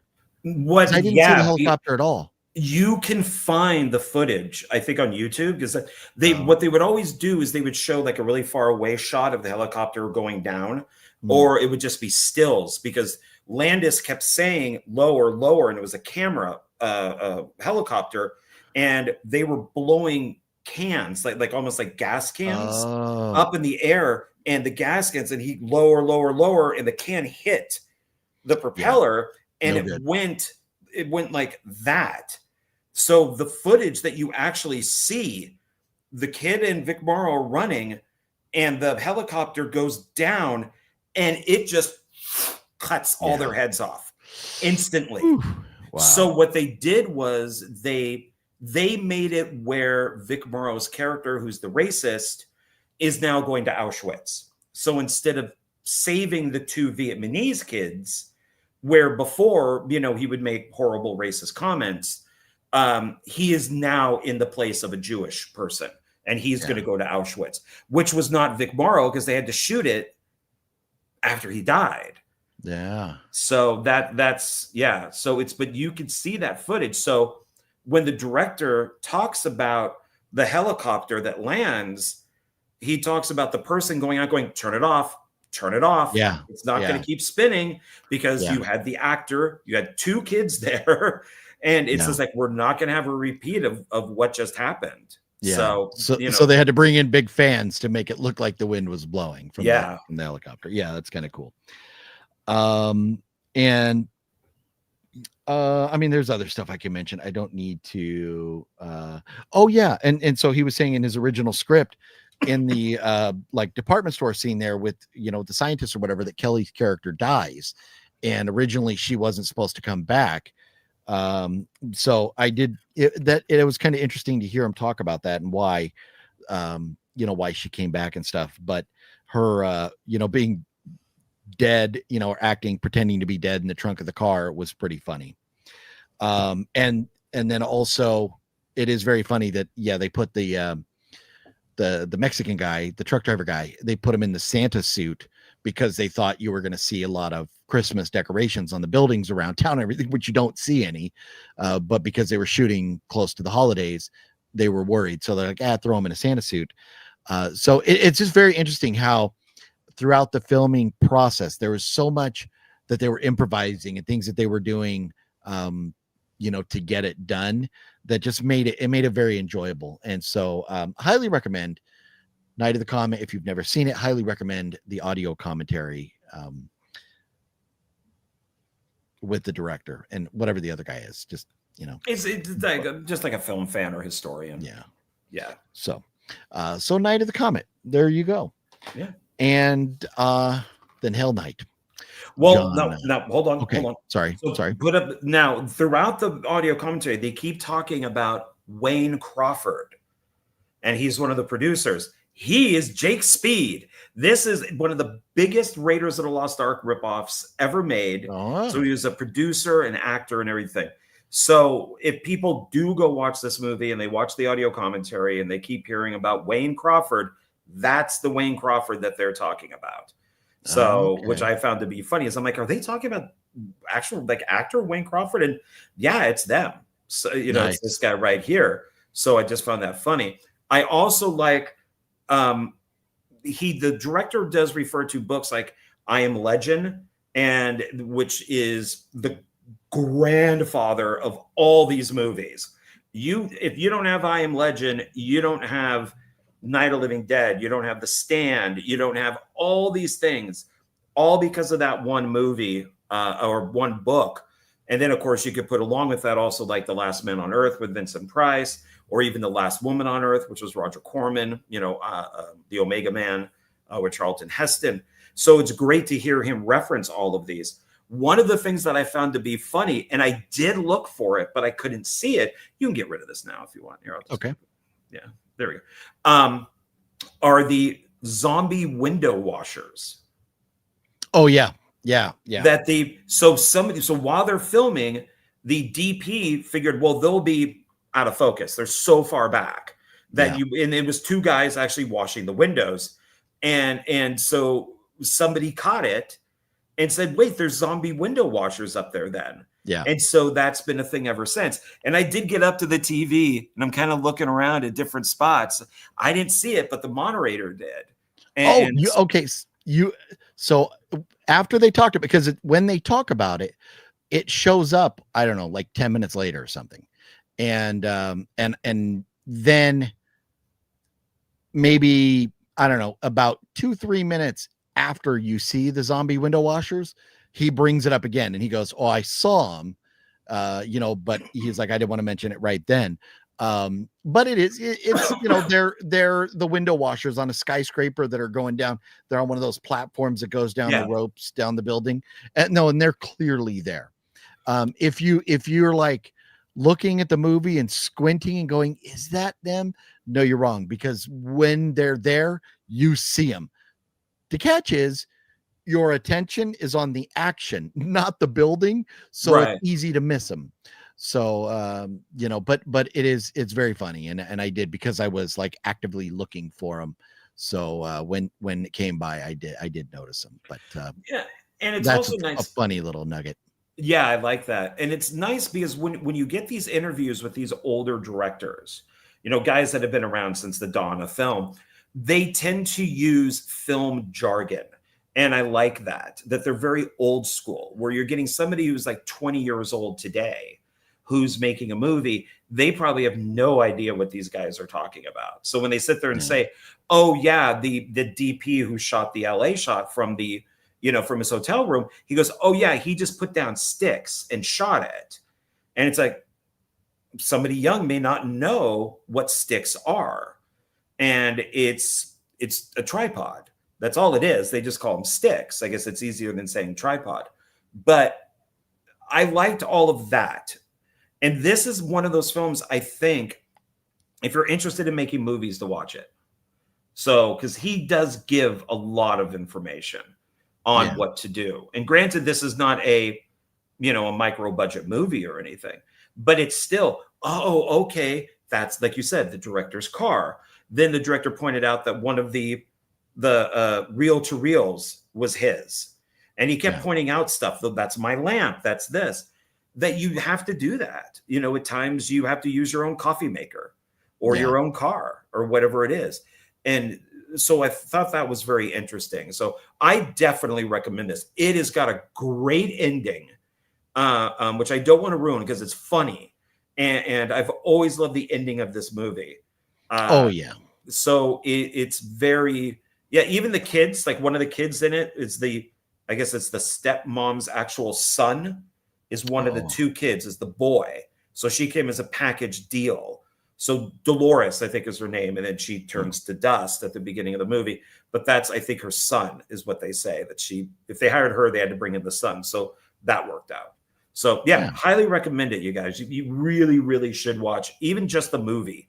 If you don't want to do audio commentary, just watch the film. It's a Christmas movie. So you can watch it at Christmas. There you go. Watch it in the same sitting as Jaws: The Revenge. There you go. 2 perfect Christmas. And then if you're up for a third one, continue into The Shining, because it is also, in OGP's opinion, a Christmas movie. Yeah, I could see. I loved Unsane's concept of being committed into a mental institution and them not allowing you to leave. If you think about that, that is utterly horrifying. Yeah, no, and that has been done in a lot of different movies. I just and the idea that like with Shutter Island, like, are you crazy? Or are you not crazy? What's going on? Is this reality? What? There's a lot of movies like that, and I think they could have done so much better, but they were trying to be, we're making this movie with an iPhone. And I think they cared more about that than they did a quality of a movie. Well, that's Sonnenberg's thing. That's what he does. Yeah. So I enjoyed it for kind of the same reasons that he did, is that it is a political movie, because they do talk about how they will take somebody who's not crazy, throw them in to get money from the government. but they have to be there for like 30 days or they don't get that funding. So I thought that type of stuff was interesting.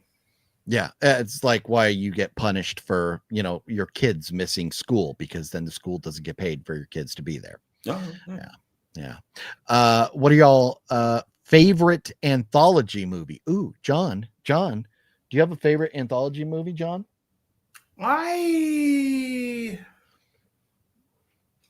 Maybe Creep Show, the original Creep Show. Okay, that puts me to sleep, but okay. What?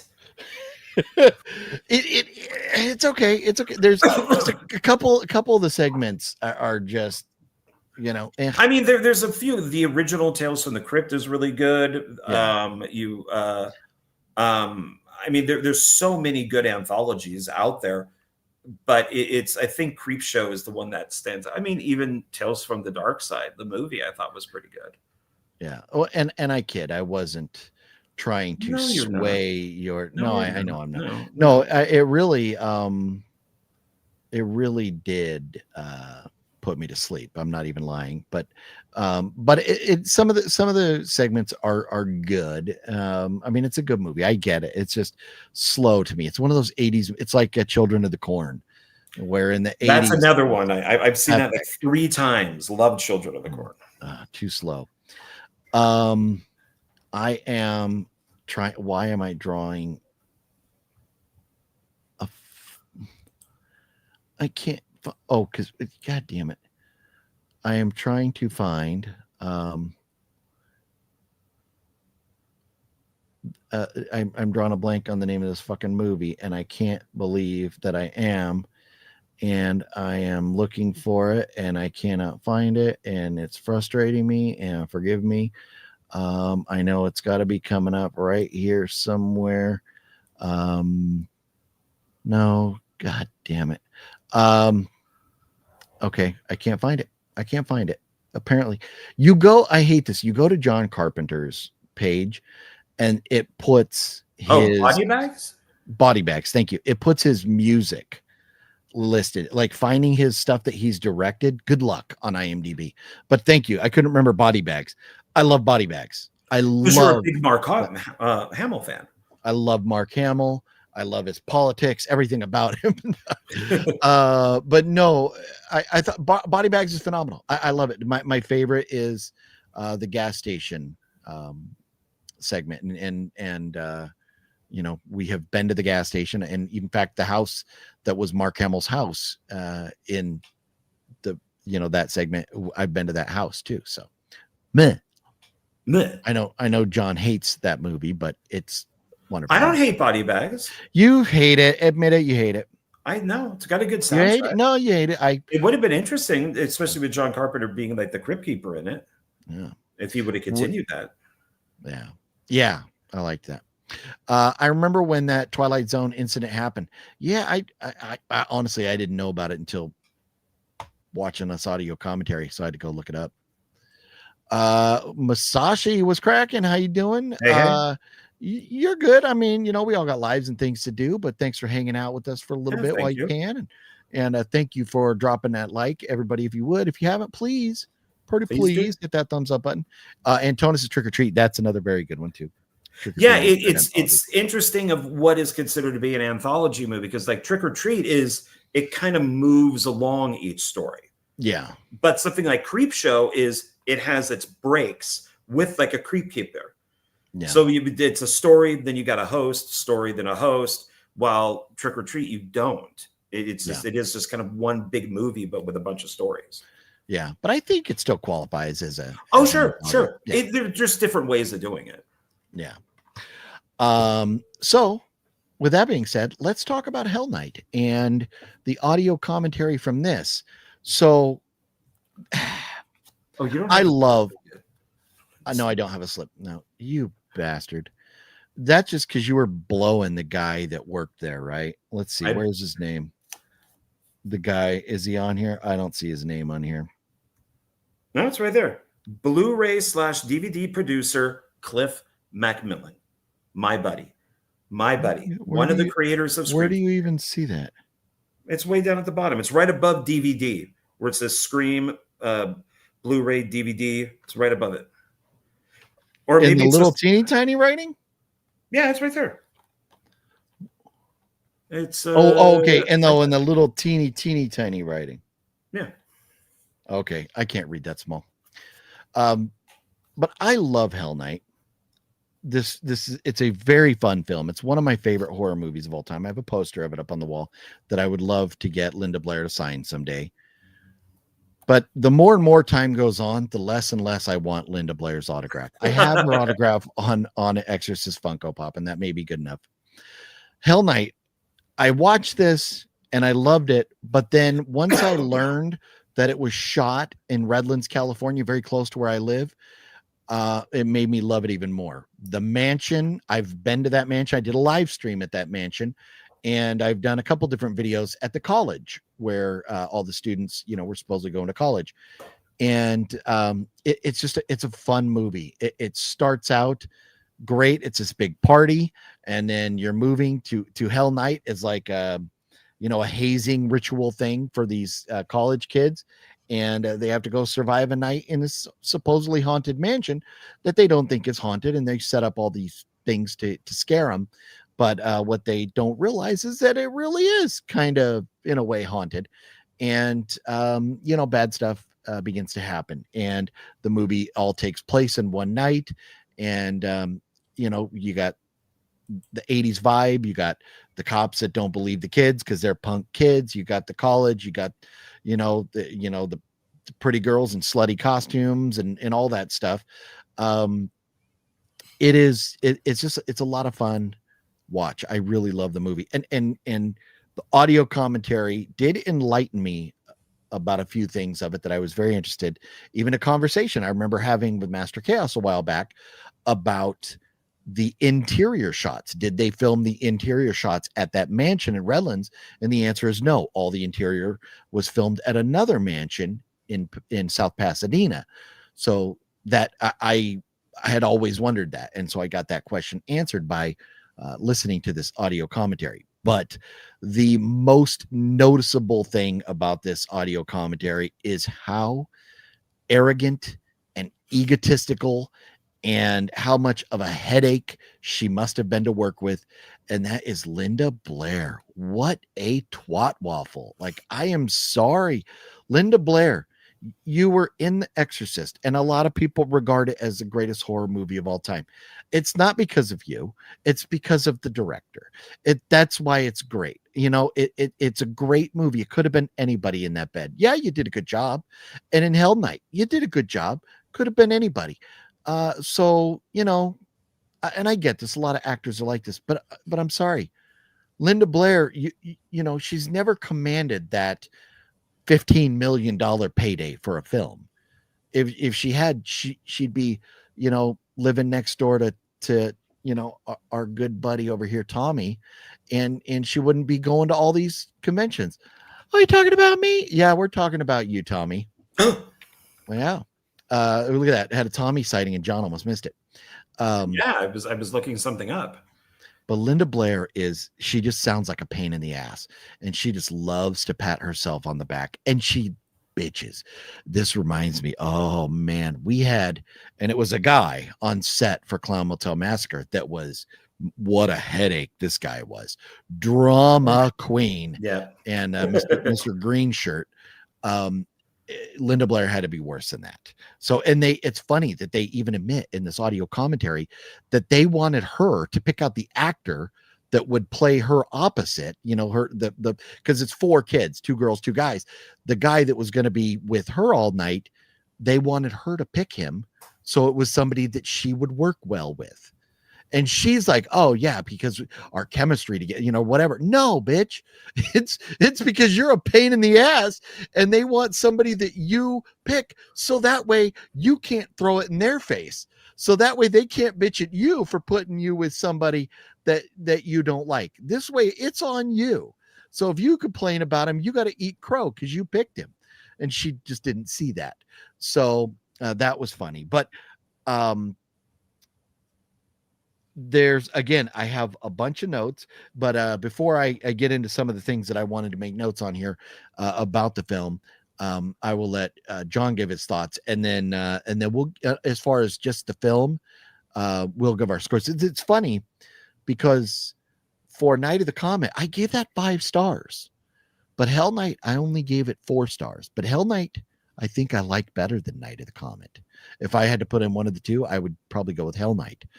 But so I may have to revisit my score for Night of the Comet. But Hell Night, I give this a 4 out of 5. So John, your thoughts on the film and your score before we dive into, or you can dive into the audio commentary stuff too. But what are your thoughts?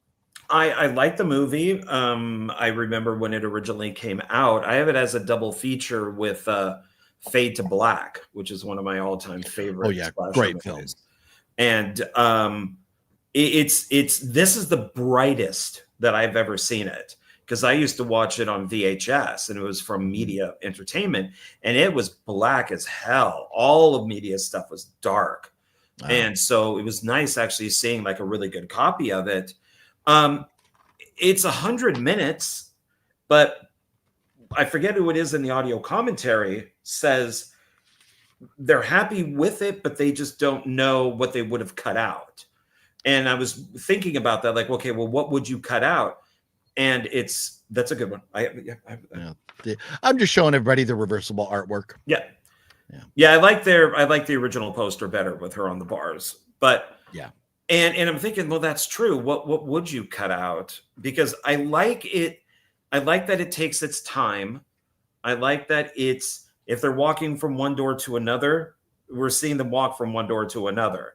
It's just not cutting. So I enjoyed its pacing. And I like its effects, and it has a very 80s feel to it. The audio commentary, I enjoyed all the filmmakers. But yeah. Linda Blair, you could tell she was getting annoyed that they kept interrupting her, because she would start and go, well, I remember, and then the producer would go, hey guys, remember that Tuesday night? Yeah. And then when they were done talking, she'd go, so like I was saying, and they did this like 2 or 3 times, and you could tell that she was getting annoyed because she really had nothing to offer. No. And it's obvious that they just got her on the audio commentary because she's Linda Blair. The filmmakers, who have been around for a long time, had a lot of stuff to say. And I found that to be interesting of what once again, these are old school filmmakers. I mean, the producers also, he did one of my favorite sci-fi horror movies called Parasite, which is a Charles Band movie. He produced that. But I liked all their insights. I liked there were moments though where they didn't say anything, and I wasn't sure. I did the same thing. I mentioned it to you, and you're like, yeah, I went back to see if I got out of the audio commentary. I did the same thing. And I have a feeling that, and it's a scene where these cars are driving up to the mansion that they're going to stay in. I think whatever was there was clipped out. Yeah. I don't think they were just being quiet watching the movie, because the filmmakers kept talking. But there are these scenes where there's gaps. And that where it's just the original audio from the movie. And then you're like, wait a minute, I thought I was watching the audio commentary. Why am I just hearing the movie? So, I think there was something maybe that somebody didn't like. And then, like naming a name, and they're and Scream Factory's like, yeah, we can't have that. So we're going to need to cut that little area out. So it's, overall it was fine. I do think it's a little long for a slasher movie, but it's okay. I don't think slasher 90 minutes, but I don't know what they would have cut. So I guess 100 minutes is fine. So 101. Yeah. No, well, and that's, they do. Yeah. They talk about it, and they talk about the pacing and stuff. And I don't know that there's much you could have cut out of it. Maybe, but you would lose some of the character development when you have, like the kids in the bedroom, the almost sex scenes and stuff. Maybe you could cut that out, but I don't know. I like it with this runtime the way it is right now. And they do, one of the things they do mention it. One of the things I want to give Linda Blair a little credit for is talking about how it's not, they didn't just throw blood everywhere. It's not a gore show. It's you know, it's scary because you're waiting for what's around the corner or who's going to jump out at you, those type of things. And I think they did a good job with that, the suspense aspect of it, more than just throwing blood and making it gory. So I think they did good. I loved how seamless, and the editors, kudos to these editors, because you would never know watching this that the interior shots were not at this mansion. They go in and out and everything seamlessly. And it's not just because they have interior in another mansion, exterior at this mansion, and then they have shots from a studio. So they're taking all these different shooting days and cutting them together seamlessly. They did a phenomenal job with it. And even the one time that they criticize themselves, I do like that they were able to look in the mirror and go, you know what, when the shot where the monster grabs out the window and she's on the ladder, they're like, oh, we should have like centered that. And then they're like, oh, well, maybe it's because the lighting or this or that or whatever. Yeah. And it would have been better if it was more brightly lit, or the window was more centered so you could see the monster a little bit better to understand where she was. But I got it. If you were paying attention, you would get it. One of the guys says, well, the reason why we didn't do it is because we'd have to set up lights. Yeah. So they already had the lights set up. So that's so it'd probably take like another half an hour to do those lights. So I give Linda Blair credit for talking about her boobs. Oh, they don't say boobs. But the money shot. They talk about how she's running on the roof and she's just kind of jiggling up there, and she laughs and she seems to have an okay time with that. So I'm like, okay, all right. So she knows, because she was in Playboy and she was topless in Playboy. So I don't think that she has an issue with her body or anything. But I did like that she could, have a good laugh about that. And she got broken up many, many times by Rick James, bitch. She dated Rick James? Yes. Oh my God. Hysterical. And I cannot think of Rick James without thinking of what's his name, the comedian Chappelle. Dave Chappelle, yeah. Rick James, bitch. But so yeah, it's a great movie. I really love it. And being so close to some of these locations, one of these times when John makes his way out here, I'll drive him by there so we can see him.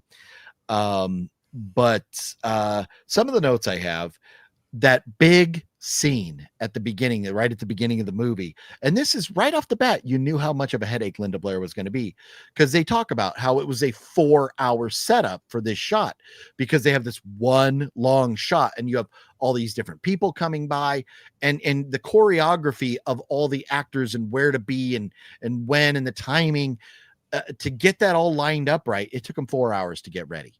And so Linda Blair then immediately goes, yeah, I think it took 8 hours. And they're like, no, it was 4. And she's like, oh, it felt like 8. And it's like, oh God, she must've been a headache. But as she's just sitting in her trailer, right. Yeah. And then complaining about how cold. I do find it interesting that they shot this in November and it was supposed to be like 2 weeks. It went into 4, and they ended up having to shoot on Thanksgiving Day, and they talk about that and what they did for the cast. And of course, Linda Blair wasn't happy with that. And it's very interesting that they decided to do that, because in November, school's in session. The college would have been in session. Why did they not shoot this in the summer months when the college kids were at home and it was warmer? Because they talk about how they're freezing their asses off all the time. They should have shot it in like August. It's a night shoot. It gets warm in Redlands, but Redlands at night in August is wonderful. So it is very interesting. And I mean, obviously you get budgets, you get approved, and everything comes into place, and you shoot when you can. But that happened to be November.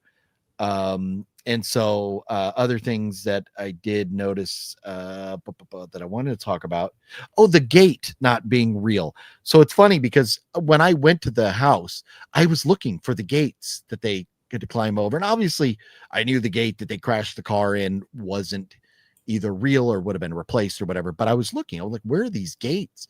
And I couldn't find them anywhere. And so to learn that they were all brought in as props was pretty cool, especially because that gate, that is such an integral part of the film that they can't get in and out of this gate. And then the very end of the film is at the gate. So that was interesting. Another filmmaking trick that I loved was when the wire was moving, when they're pulling the guy up, how you couldn't tell the wire was moving. So they painted black marks on it. So as it was moving, you could actually see the wire moving. I love the ingenuity of, and this is not like a low budget movie like this. This was, I don't know, a few $1 million, whatever the budget was, but just things like that, being ingenuitive, on set, I thought was very cool. And so, I mean, it's things you got to think outside of the box as a filmmaker sometimes. So I love that.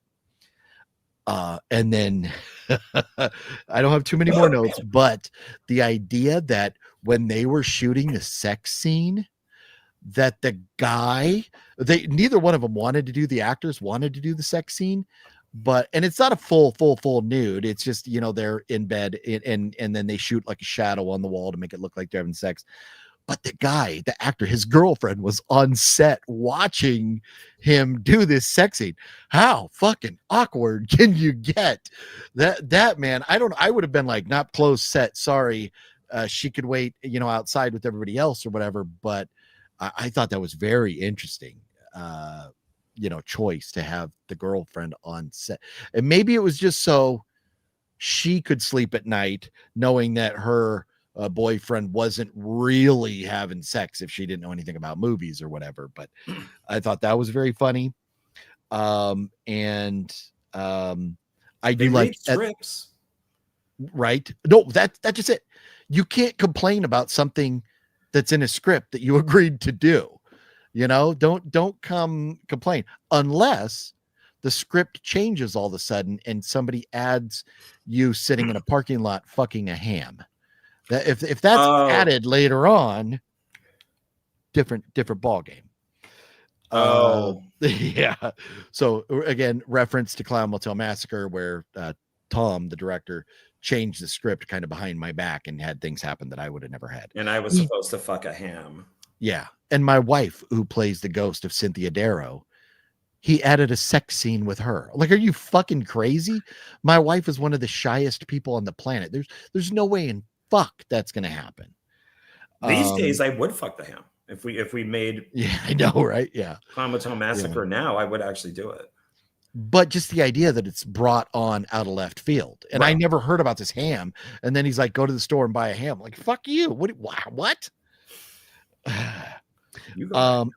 And then interesting that I think it was one of the producers whose his real home was robbed when they were shooting one night. And so he had to leave and go home all the way back to LA because his house was burglarized. Like, what a shit thing to have happen when you're in the middle of filming a movie. But the fact they bring these things up, it adds to how interesting it is. And then the last thing that I want to mention was I loved the fact that a couple different times they mention comparisons to other 80s films, specifically Halloween.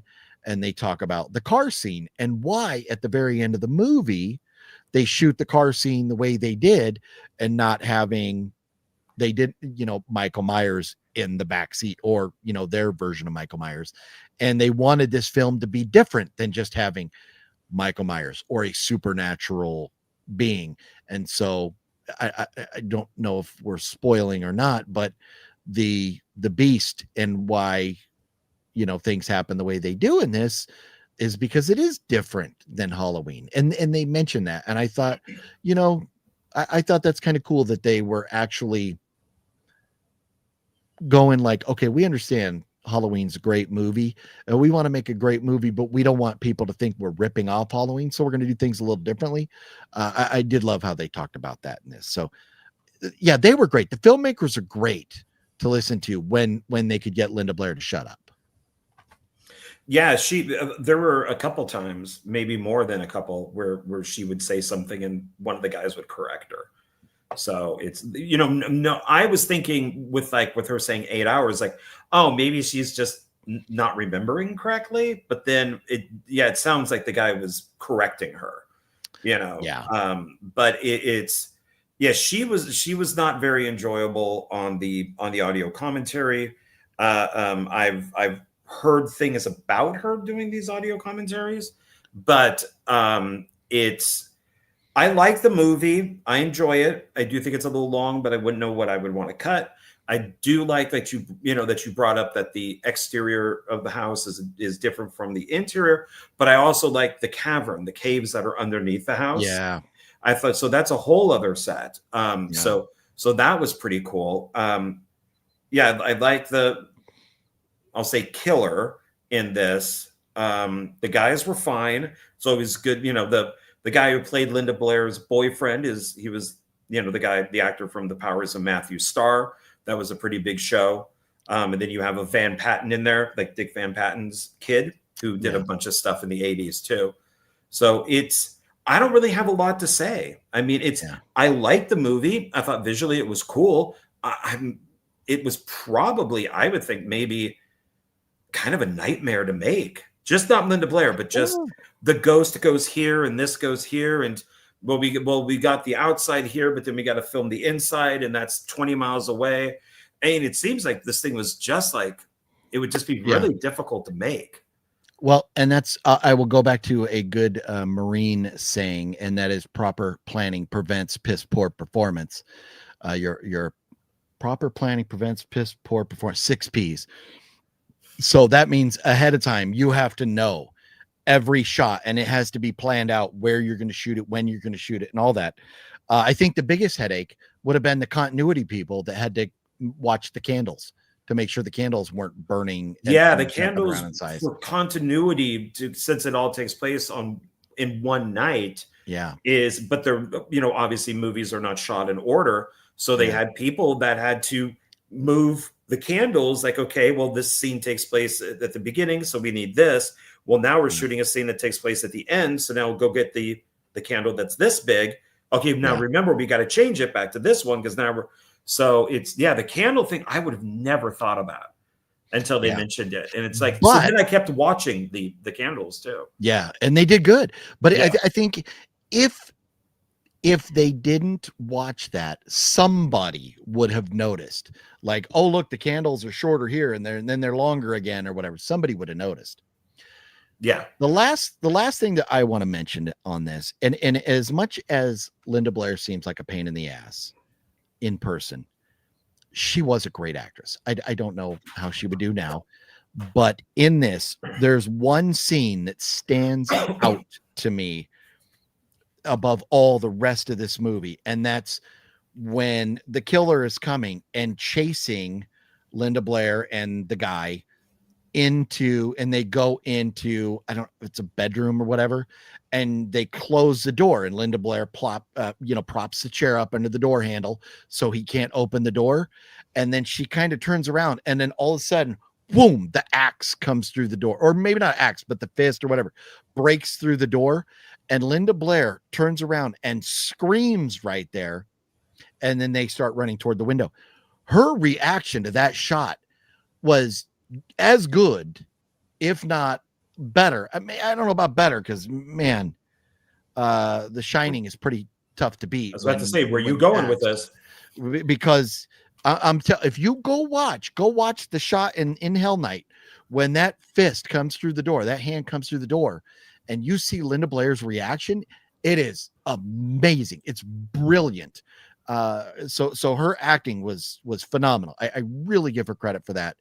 And that, to me, if The Shining is the greatest door busting down scene of all time, Hell Night is number 2, and it's happened a lot. Axes through doors and faces and heads, people breaking down doors. It's happened a lot, but Linda Blair's reaction in that scene, she is phenomenal. She looks truly terrified, so I loved it. So I said on the film 4 out of 5. Where are you at with Hell Night? I'm going to go back. Night of the Comet, I'm going to do 4. Okay. I'm just going to stick with 4. This, I'm going to do 3.5. I kid. No, that's a fair score. That's a fair score. I got a little excited right there. I got a little hiccup. I may be a little more partial to this movie than some people, and it's one of those that like being so familiar and like where it was shot, not far from here at all. That gets like bonus points for me. I just Sure. I love it. So, but it's just I love the whole vibe and everything about it. So it's one of my favorites of all time. So, I think maybe in really real thinking about Night of the Comet and Hell Night, I'm probably giving both of these 4s. But they're both great, and it was a lot of fun. I'm glad we decided to watch audio commentary, because I mean we've seen so many movies and we could go talk about obscure bad movies or whatever, but sometimes it's fun to revisit films that we love, and so I had a great time going back and doing this. Well, now, do you want to look at some of the comments and then get into a film that's not good? Oh yeah, so we definitely should get caught up here. Nick B, what's up? Sorry, I know it's been about over 20 minutes since you left this comment, but if you're still here, Nick, y'all ever seen Bone Tomahawk? Man, Yes, I've heard of that. But excellent. I love that filmmaker. S. Craig Zoller, I think is how you say his last name. I love Dragged Across Concrete. Yeah, Dragged Across Concrete is frigging brilliant. With Bruce Willis? No, Mel Gibson and yeah, Mel Gibson. Yeah. Oh my God, I hated that movie. All of his films are great. I thought the Dragged Across Concrete, the acting was so cheesy in that. I don't know how you could say that. Oh my God, Bone Tomahawk, Brawl in Cell Block 99, Dragged Across Concrete. All 3 excellent movies from this guy. I've never seen Asylum Blackout, but he did also write Puppet Master: The Little Reich. So I've seen all of his directed movies, and I own all of them except for one. I don't own Bone Tomahawk because it's really expensive. But it's I love his movies. I think he's great.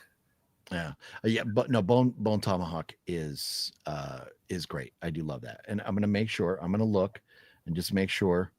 Dragged Across. Yes. No. I do remember I've seen this, and it was like, okay, you're telling me I got Mel Gibson, Vince Vaughn in this, like Don Johnson, sign me up. And I was like, maybe the director failed or whatever, because I just thought Mel Gibson and Vince Vaughn, their acting was atrocious. So I think you're absolutely totally wrong about that. He did not fail at all. Yeah, I'm not a fan. Begonia was a good, weird sci-fi film, kind of long to get to the point, but it was good. Okay, good to know. Still haven't gotten there yet. Now I know why you like it. Welcome to Derry. That dude from the Warriors movie. You don't know his name. I got his picture. Oh, I guess he's right up there. That's Dexter Morgan's dad. And now I'm drawing a blank, but yeah, it's James Remar. He was in the Warrior. James Remar. Yeah, thank you. Is Bug worth watching? I don't know what's. It depends on what Bug you're talking about. Is it the William Castle film from like the 70s, or are you talking about the Bug with Ashley Judd? Yeah. I don't know. I'm Rick James, bitch. Yeah, that is correct. God Hates a Coward. By Bone Tomahawk. I'm Sean. I'm missing your point there. I apologize. Jeff says Bug is interesting to say the least. Worth a watch. Yeah, I don't know Bug. Is it? If it's the one with Ashley Judd, it's based on a play. It's okay. I wasn't a fan, but I think I need to watch it again. If it's the William Castle movie where the Beatles fly and they catch your head on fire and stuff, I saw that in the theater as a kid and it terrified me. Okay. Yeah, I don't think I've seen either. So you mentioned, and Jeff says, the Judd film. Yeah. Yeah. It's got a 6.1 rating on IMDb, so that's not a terrible score.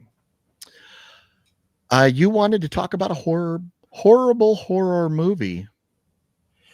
Well, and I picked this for a reason, because being a fan of the Arrow universe, even though it's driving me nuts right now with its wokeness, but I have become a big fan of Wentworth Miller, and he plays a villain in the Arrow universe. He plays Captain Cold, and Dominic Dunn is with him, and he plays his sidekick, who's called Heatwave. Both of them are on Prison Break. They were both on Prison Break, so they must be friends.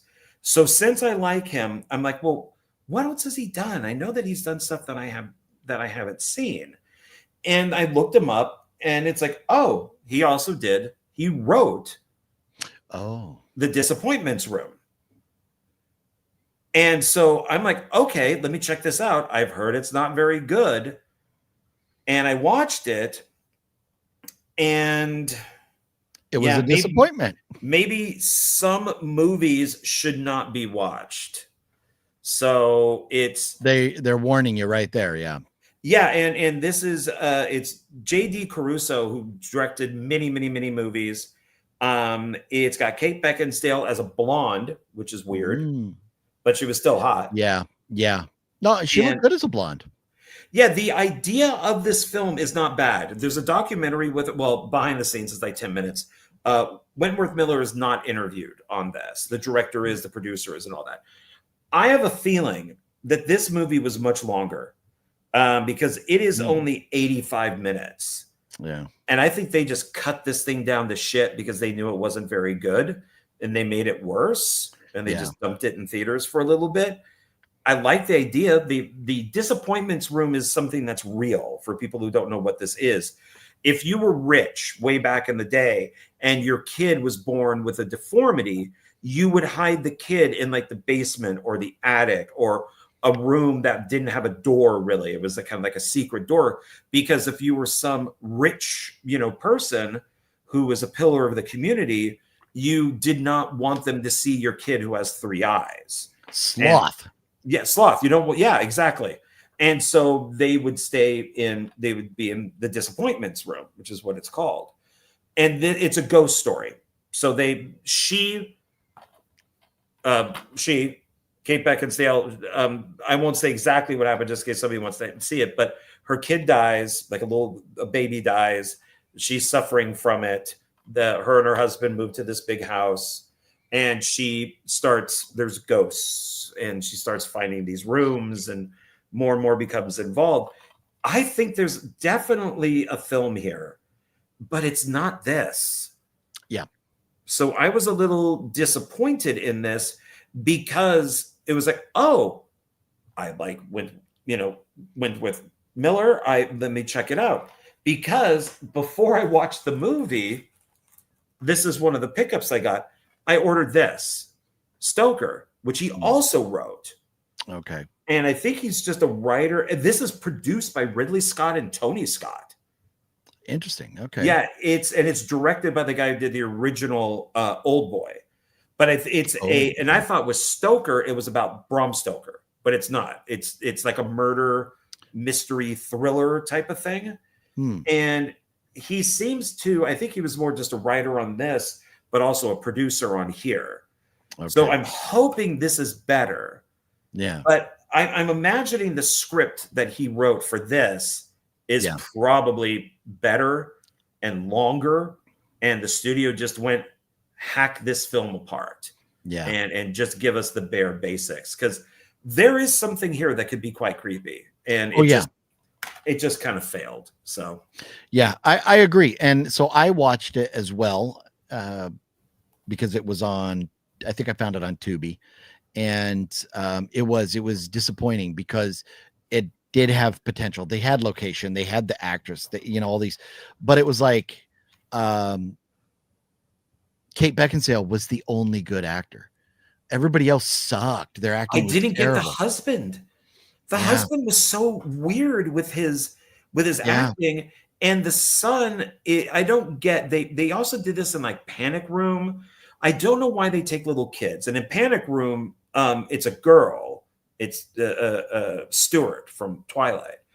But I don't get why they give them these hairdos that make them look, one, androgynous, but they also look white trash at the same time. Yeah. And it's really weird that studios go, oh, let's just make him look like he was raised in a trailer park. No, why can't you just give him like a normal little kid hairdo? Well, this kid in Disappointments Room, they were trying to make him into Danny Torrance. They even had, I mean, they ripped off The Shining so much with this movie. They even had the shot down the hallway where he was sitting there looking at the ghost of the little girl. The only thing they were missing was the twin. It was the exact same. Yeah, that's true. Like Shining. They were trying to make him Danny Torrance, and it failed. They did have a lot of potential. This was a great idea for a film, but when you're talking Disappointments Room, and then it's more about, you know, these, you know, creatures and ghosts or whatever that are going around. I wanted more of The Room than the whole property. But also, then when they would show these ghosts, they just look like regular people. And so they gave the audience no way. Like if, for example, let's just go back to the end of The Sopranos, where everybody says, what happened there? What happened there? Terry M., thank you for the super chat. I'm going to get to you in just a moment. Thank you so much. I appreciate you. I'm not ignoring you. I see you. I just want to wrap up with this line of thought here. At the end of Sopranos, the very final scene, the very final episode, you see Tony Soprano and he keeps looking up at the door. And what you're seeing is from his perspective. So when you're seeing what he's looking at, you know, the perspective, and then all of a sudden it cuts to black because that's Tony's perspective, because Tony's shot and killed. Spoiler alert. But they should have done something like that to let us know, okay, from this perspective, they're ghosts, or put a filter on them, or make them glow, or something to make us know that these are these are ghosts or something, or write it better. Just something. They should have done something. Well, it was so weird. But you're supposed to think maybe it's in her head. So maybe that's why they didn't look like a ghost. And she even mentions, you know, like, am I going insane? This tragedy of this newborn that dies, and you know, and her trauma, and is this in her head? Is this real? Because I took it as she sees these two kind of like paintings that are over this or underneath this glass mirror, these two mirrors. And that because she sees the paintings of what these people look like, that's how she sees them upstairs in the Disappointments Room.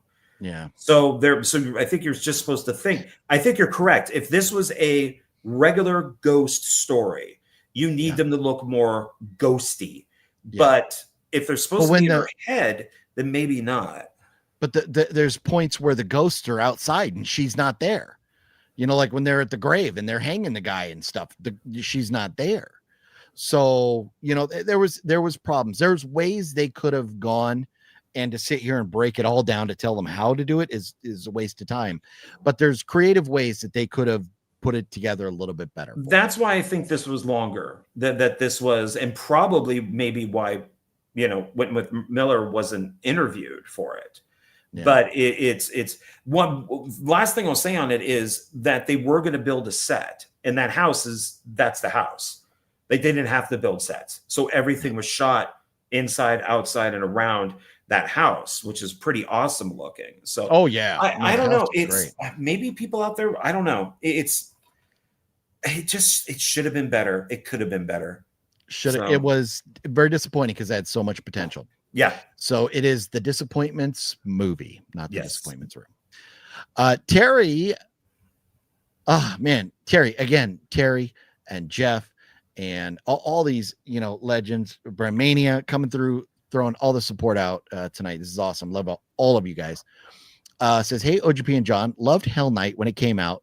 Looks great on Blu-ray. Interesting that they never made a sequel or heaven forbid a remake. I am glad that we haven't done a remake.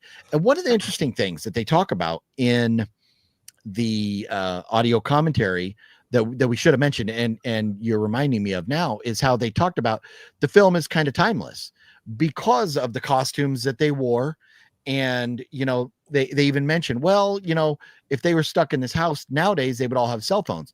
But if it was Hell Nights, maybe like, the sponsors of the other college kids would have taken their cell phones. So they wouldn't. So the film really could easily be remade today. But I don't want to see it remade. A sequel would have been interesting because you could have done a lot of things. You could have done the house again. Well, I mean, if you watch it all the way to the end, we're not going to get that same kill if there was possibly two of them or whatever.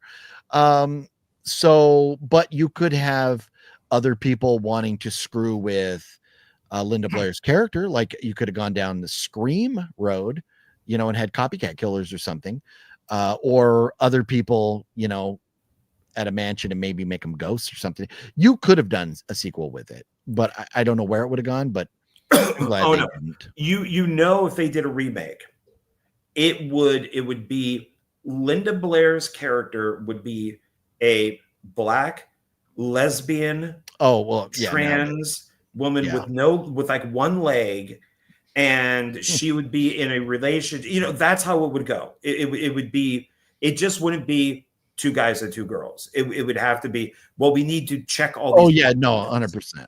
So it's like, please do not remake this film. Leave it alone. It's fine the way it is. Yes.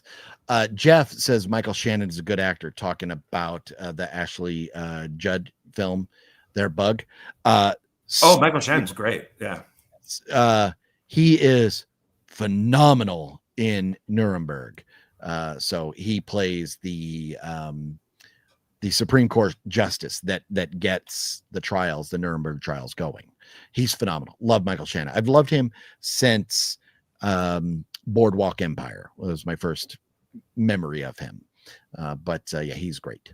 But again, Terry, thank you so much. And Jeff, thank you. And Brentamania, thank you all for your support tonight. Really appreciate it. Tomahawk is one of Mike Patton's bands. He's from Faith No More. Oh, okay. Faith No More is great. Yeah. I was talking about the Judd Bug. That's funny. The Judd Bug sounds like a song. You can do the Judd Bug and move it all around. Wiggle, wiggle, Judd Bug. I don't know where I'm going with that. But now I really want to watch 1975 Bug. I like Herbie the Bug. That one is, I saw it in a drive-in and it terrified me as a kid because there's an earthquake and these beetles that are big come out and they do this with their like antennae and they start fires. So you could be putting on a headset and a plug is on the headset and it will go into your ear and blow your head up with the fire. And it is, and they have to stop these bugs. And of course, there's like a twist ending. William Castle produced it. I don't think he directed it though. Terrified me as a kid. Absolutely terrified me because whatever was in that movie, if my mom had it in the house, I would have to be like, is there a bug on this? It affected me that much. It was actually, I think it's from the director of Jaws 2. But it is scary. As for a kid, that thing was terrifying. The director of Jaws 2, because you would have to worry about sharks in your house. That too. I kid. Yeah. Sharks that would land on top of you and get house shark, man. You don't want that shark coming up out of the toilet biting your butt. That's true. I always mistook the Disappointment Room for Skeleton Key, and I thought I hated it, but I watched Skeleton Key on YouTube for an early 2000s horror movie, and it was phenomenal. Highly recommend. Yeah, you know what? I've got Skeleton Key, but I don't think I've ever watched it. Have you seen Skeleton Key? No, I want to watch it. They did like a sequel or two. So I kind of want to see it. Okay. Well, we'll have to put on our list and get to it. Pumpkinhead. Yes. We have not, I don't know, even if we mentioned, I think we mentioned Pumpkinhead last week, but Pumpkinhead doesn't get as much love as Pumpkinhead deserves. I've lost Pumpkinhead. Oh no, there it is.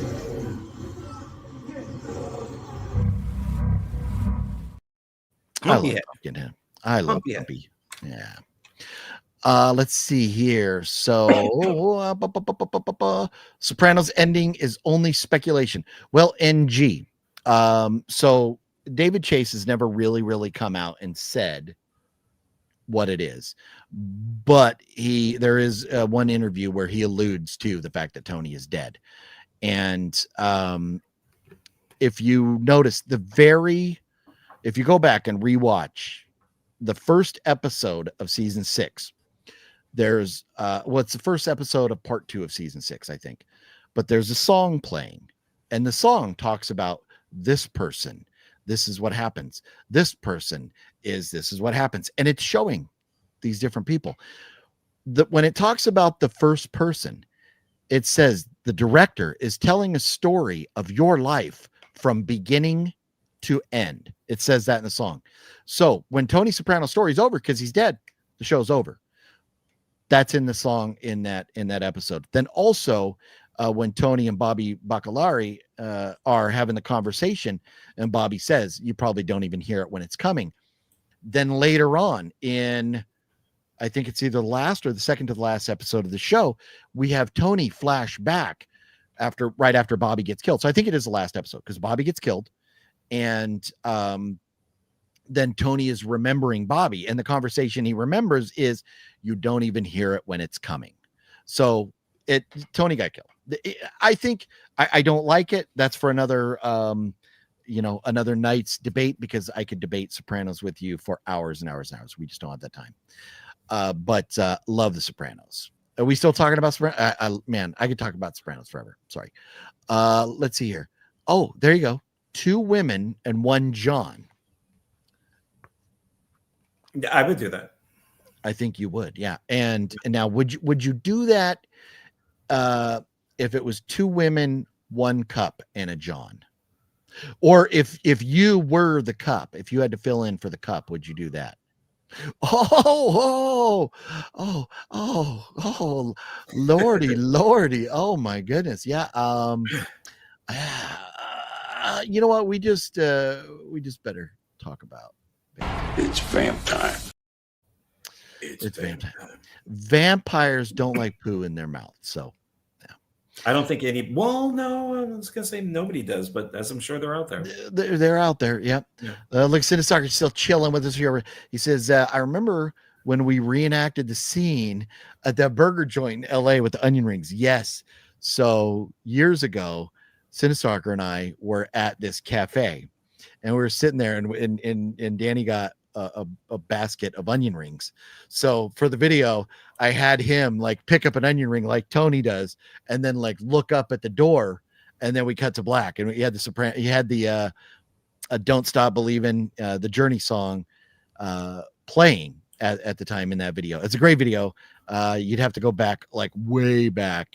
It looks, I think this is the 799th video on this channel. You'd have to go back to like video number 200 or something to find that. It's way back there, but man, yeah, that was a great one, man. We had so much fun that night. We were driving around looking for somewhere to eat forever. We're in the middle of LA, and we could not find anywhere to eat. It's crazy how different LA is from like New York or Las Vegas or some of these other cities that are truly, like, you go to Chicago, you could find places to eat 24 hours a day. LA just shuts down. It's like we're all old fogies. We're just shut down. Even like you go to San Diego, and there's 24-hour taco shops on every street corner. You go to LA, good luck finding some. So we finally found this cafe. It was good. We had a good meal there. But yeah, man, what a great memory, man. That was a fun time. Let's see here. I love the fact this chat can take a twisted and perverse turn at any amount. No, that's exactly it. That's exactly it. We take something totally innocent and turn it into 2 girls, 1 cup. Yeah, no, Sean 420, you know all about them motherfucking chicken sandwiches. Gotta love them chicken sandwiches. Yeah, that was years back. Didn't we go Back to the Future? Yeah, we did. We went to the Back to the Future mall. I think we went, maybe did we go to the Back to the Future house? I think we went to the Sopranos, not Sopranos, Sons of Anarchy place, the Tellermoro motorcycle shop place, and lots of places that. I was crazy. We were all over the map. Danbury, Connecticut is like that. Everything closes at 9. Oh yeah, that sucks. So yeah, you better have lots of food at home. You can cook yourself something. John, anything else you wanted to mention this evening before we go home? I just have two pickups. Oh, hold on a minute. That is right. Wait a minute. My bad. I have forgotten. We haven't got to play this in a couple weeks. Or have we? I don't think so. I don't think we've had pickups for the last couple of weeks. Yeah. Oh, here we go. I have a serious Blu-ray addiction. You're gonna be quicker than that. I'm serious. I'm actually going to catch him all. Oh, what's in the box? No, Now that's an addiction, man. I never said that. I never knew you were a pickup man. We're right now at the Blockbuster Video Store. John, I am thrilled that you mentioned your pickups because I had something that I had completely forgotten about. I wanted to do a little game with you tonight. You had a quiz for me a couple weeks ago. It's a very quick quiz. Okay. We'll do it right after. We'll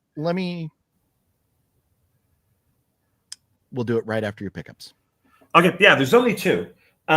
This is so on my channel, when I did my videos of what did I watch over Halloween, at the very end, I put up the videos that I didn't show here. They're basically all animated superhero type of stuff, but I tried to do darker, more kind of horror type of stuff. Okay. And I watched one called Justice League Dark, which is a horror movie that they did. And so I just got today its sequel, Apocalypse War. So. Okay. Nice. And this is nice and R. So it's bloody violence, language, and some sexual references. I think that's so funny that animation could be rated R. I'm telling you, man, I wasn't into any of this stuff, and I decided to just watch one, and it was like, my God, they're saying, they're killing people, there's boobs. It's like, what the hell? This is a Superman cartoon. Yeah. So it's I mean, but so I'm looking forward to watching this. Nice. This I got last night. Joe gave it to me, Joe Lujan. This is the first thing that I ever worked on with him, and I'm in it by mistake. Oh. So I started off as his sound man because he didn't have anybody to do sound. And we shot at a haunt. This is a haunt movie. Oh, yeah. And I am following Joe, who's playing like a reporter type of thing. And every once in a while, the camera would swing back and catch me doing sound. Oh, wow. I wasn't supposed to be in the movie. So he's like, well, I guess you're now a character in the movie. So this is Rust 3. It's on Tubi. All 3 Rust movies are there. And it is a haunt movie. And I'm very proud of this film. So it took us like 3 years to make. I didn't start on it, but I definitely ended with it. And I met Joe. I'll make this fast. I met Joe at the Millennium Bar out here. He was showing Rust 1 and 2 because I was about to do Meat Hook Massacre 4, and I watched the trailers for Rust 1 and 2 and went, oh, crap. This looks very similar to what I'm making, and it even has Lindsay Cruz in it. And I'm like, oh no. So I watched both Rust 1 and 2, loved them. They had nothing to do with what I was doing. Met Joe for the first time, and then became a massive fan. And then Joe put something out on Facebook saying, hey, I started off as a homeless person, but I was cut because I ended up being the sound guy. But it's weird how things happen. And I finally have my copy of Rust 3. I own parts 1 and 2. If you guys, and I said originally that I don't really like movies that take place in a haunt. I did like Haunt. But yeah, I mean, if you like movies that take place in a haunt, I check out Rust 1, 2, and 3. Nice. Yeah, I'll definitely. I've never seen any of them. And the best news about it is that Alec Baldwin kills nobody in this movie. That is true. This is not related. This is not a Western with a wild man with a gun running around. So this is a guy with a machete, basically. So nice. Yeah, and they're fun. I mean, when I was working on this, I was honored because now I'm all of a sudden I'm working with all the actors and actresses and filmmakers from parts 1 and 2. I'm like, I can't believe I'm on set working with these people. Yeah. And now they've all become friends of mine. So, that's cool. Yeah. Love it. Yeah. So those are my 2 pickups. Maybe one of these days, when I'm out there or something, we can do like a double feature on 1 and 2 or something. Maybe the next night 3 or something like that. But Sure. I've never seen any of them. But that's cool. Very, very good pickups. But so what I wanted to do was I found this very interesting, and I didn't want to mention it ahead of time because I didn't want to give you or anybody the opportunity to go, oh, John's cheating. So I have a quiz, and today just happens to be a lot of celebrity birthdays. So I'm going to tell you the celebrity, and I want you to guess how old they are. Oh, okay. And I got my hands up, so I won't look. Okay. So let's start off with one of the biggest actors in Hollywood right now. Today is Mr. Walton Goggins' birthday. How old do you think Walton Goggins is? 52. Ooh, very close. 54. Oh, okay. All right. Close. Very close. Okay. Today is also, and the reason what reminded me of it with the pickups, today is or would have been Brittany Murphy's birthday. Oh. Who we see at the end of the pickup video thing there. How old would Brittany Murphy be if she was still alive? So she passed like 2000. God, when did she pass? Because she was in her 20s, wasn't she? I think she was. Yeah, wasn't she one of the? Is she in the like that 27 club or whatever, or whatever that's called? Where they all die at 27 years old or something like that. That may sound. I'm going to say 27 then. Yeah, that sounds right because she died very young. Okay, so I can't say 27. Yeah, so she would be. I'm going to say like 37. She would be 48 years old today. Wow, because I think she died in like 2005. Yeah, see, I was thinking 2016, but I'm like, no, that's not right. Okay. So today is also Tracy Morgan's, the comedian. Say Tracy Lords, but Tracy Morgan's birthday today. How old would you think Tracy Morgan would be? Remember, he got hurt really badly and was like paralyzed for a while and stuff, but he bounced back pretty good. I'm going to say 60. 57. Very close. Oh, wow. Okay. Today, I'm going to save that one for later. Here's another one. Sinbad, the comedian Sinbad. How old is he today?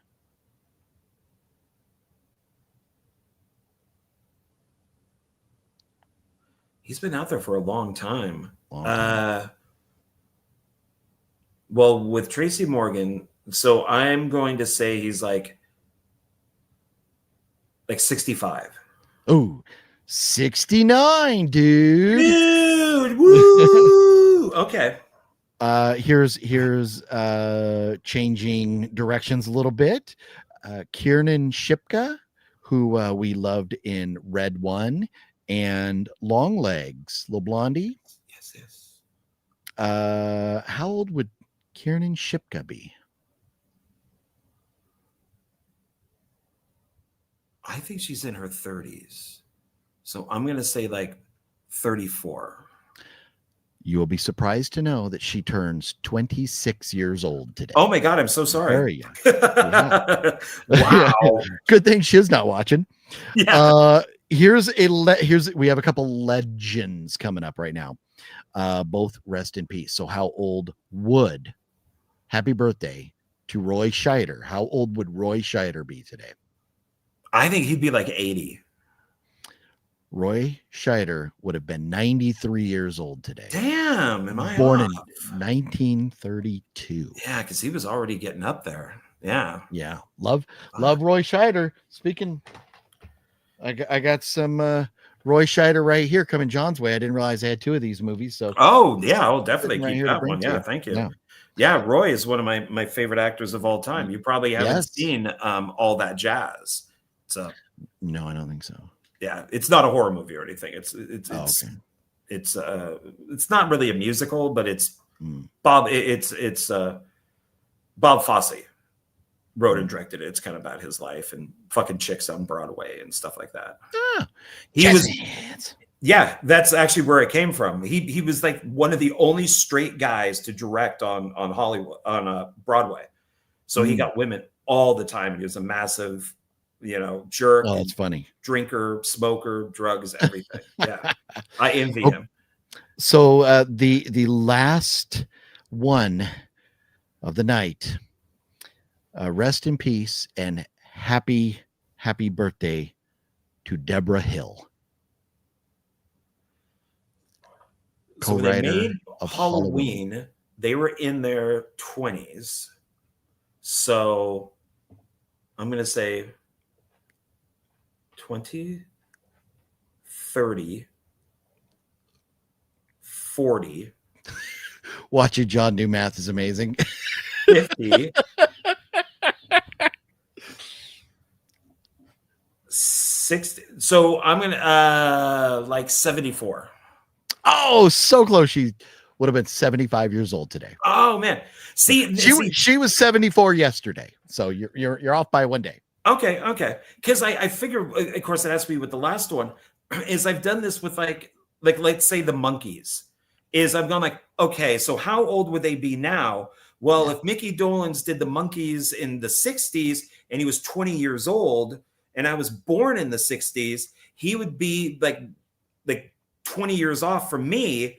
So, it's so that's kind of how I've looked at stuff, but I have to, But knowing that Carpenter and Deborah Hill, we're like in their 20s. And Carpenter's like 78 or 79 or something. So yeah. But anyways, I saw all those names on their birthdays. IMDb has, a list of everybody's birthdays. And I was like, wow, there's a lot of birthdays today. So I thought that would be fun to go through that. Yeah. I mean, I got close to a couple of them. Yeah, no, you had a very good idea, but I mean, how would you really know? You wouldn't. And that's the thing is like with black actors and even like black female actors, they age very slowly. I mean, compared to some people, you could have a black actor like Denzel Washington, and you'll think, oh, the guy's like in his 40s, and you're like, no, the guy's like in his 60s. You're like 65, and it's like, no way. It's just and I don't mean to sound weird about it, but it's like just black people just age really slowly. I mean, that's compared to other people, so it's kind of hard to tell from time to time how old somebody is. Yeah. We'll go through a few of the comments here before we call it a night, but that was a lot of fun. Maybe we can do another day where, you pick a day of the week and I'll pick a day of the week and we won't tell each other. And then, and then we'll kind of guess down the road or something, but that was fun. I love the little trivia like this, the questions you had for me the other day. Strange signal detected from mysterious interstellar visitor, 3i Atlas as it moves closer to Earth. Yeah. I've seen, they're seeing weird things and stuff, man. You know what I was thinking too? Wouldn't this be some like screwed up conspiracy if it was true? Like, imagine a few years ago, there's this pandemic and we're all subjected to getting all these shots. And so wouldn't that be screwed up if that had something to do with the aliens that were on the way?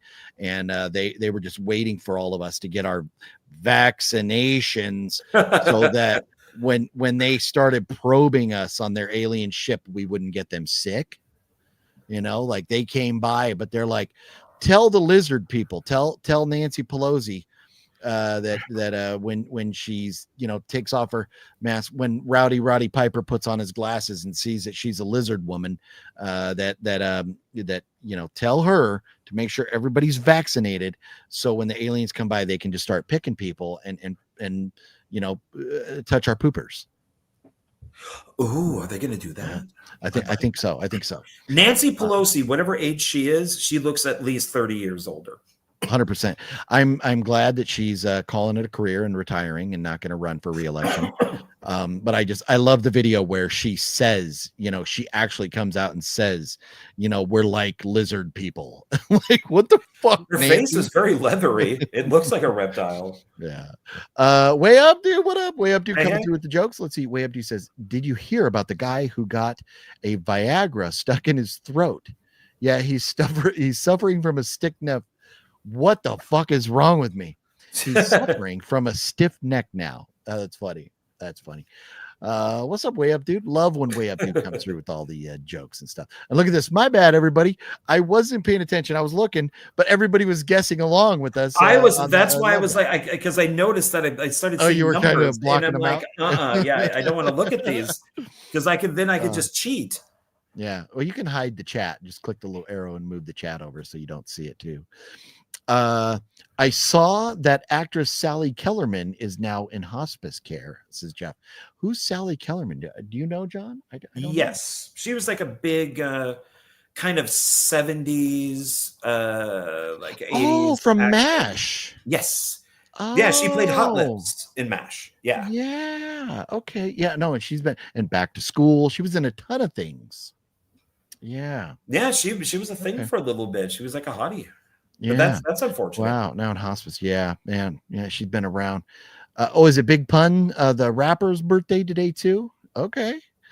Let's see here.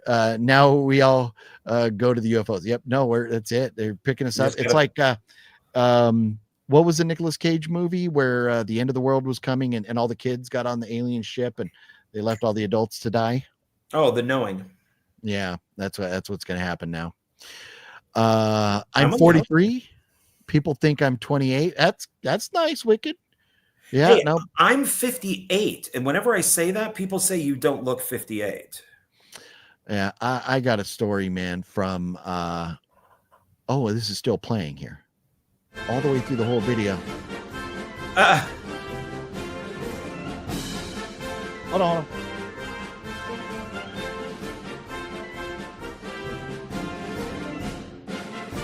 Happy 250th birthday, United States Marine Corps, and to all my Marine brothers and sisters, Semper Fi, including Gomer Pyle. Yeah, not from Full Metal Jacket, but the TV show. Yeah, Gomer Pyle. Not Private Pyle, but Gomer Pyle. Yeah. When I was in boot camp, because I'd gone to college before going to boot camp in the Marine Corps, and so I was older than most of the recruits in there, and the drill instructors gave me shit, and they were like, "How the fuck old are you? Why do you look so old?" And I was like, "Damn, man." I actually turned 21 years old in boot camp. So I wasn't like that old, but they're like, "Dude, you look 30. I'm like, fuck you. And so I told them, I was like, well, because like me and Fluffy had been drinking Old English malt liquor for like the last 3 years on a regular basis. And they're like, "Oh, it's that fucking malt liquor, man, made you look old as fuck." So yeah, I've actually always looked older than I am. But hey, man, if people are thinking you're younger, it's good stuff. Robert, no, and here's a perfect example. Robert C, 53, and some people think I'm in my 30s. I would have never guessed Robert was 53.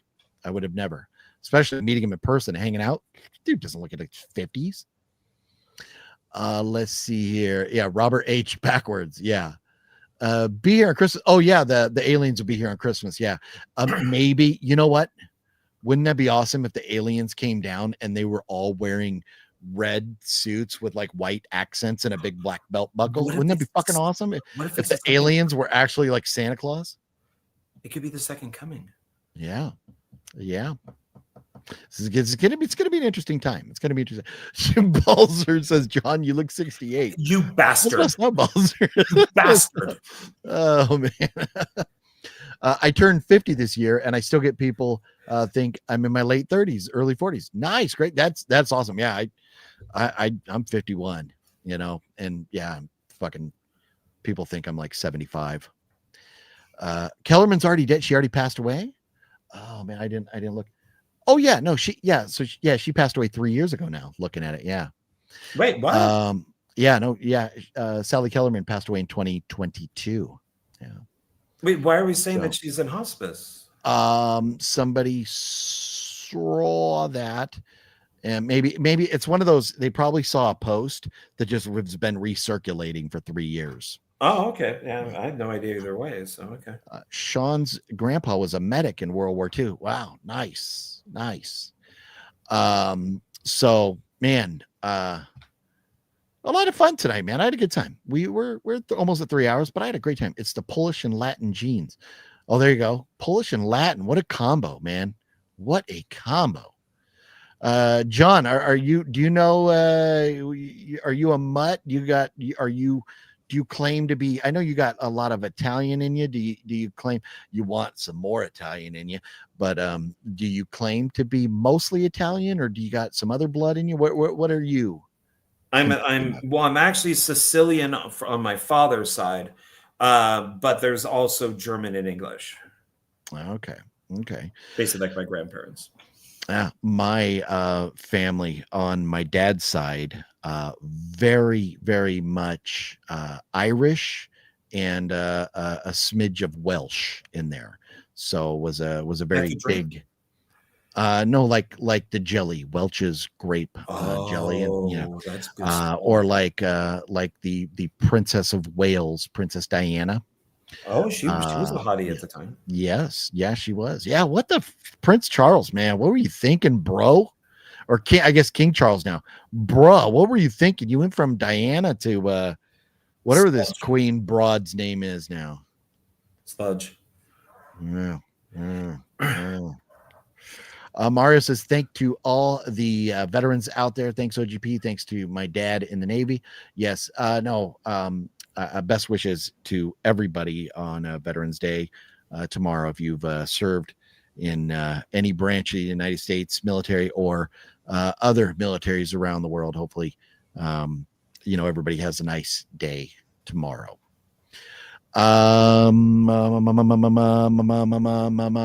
Anything else, John?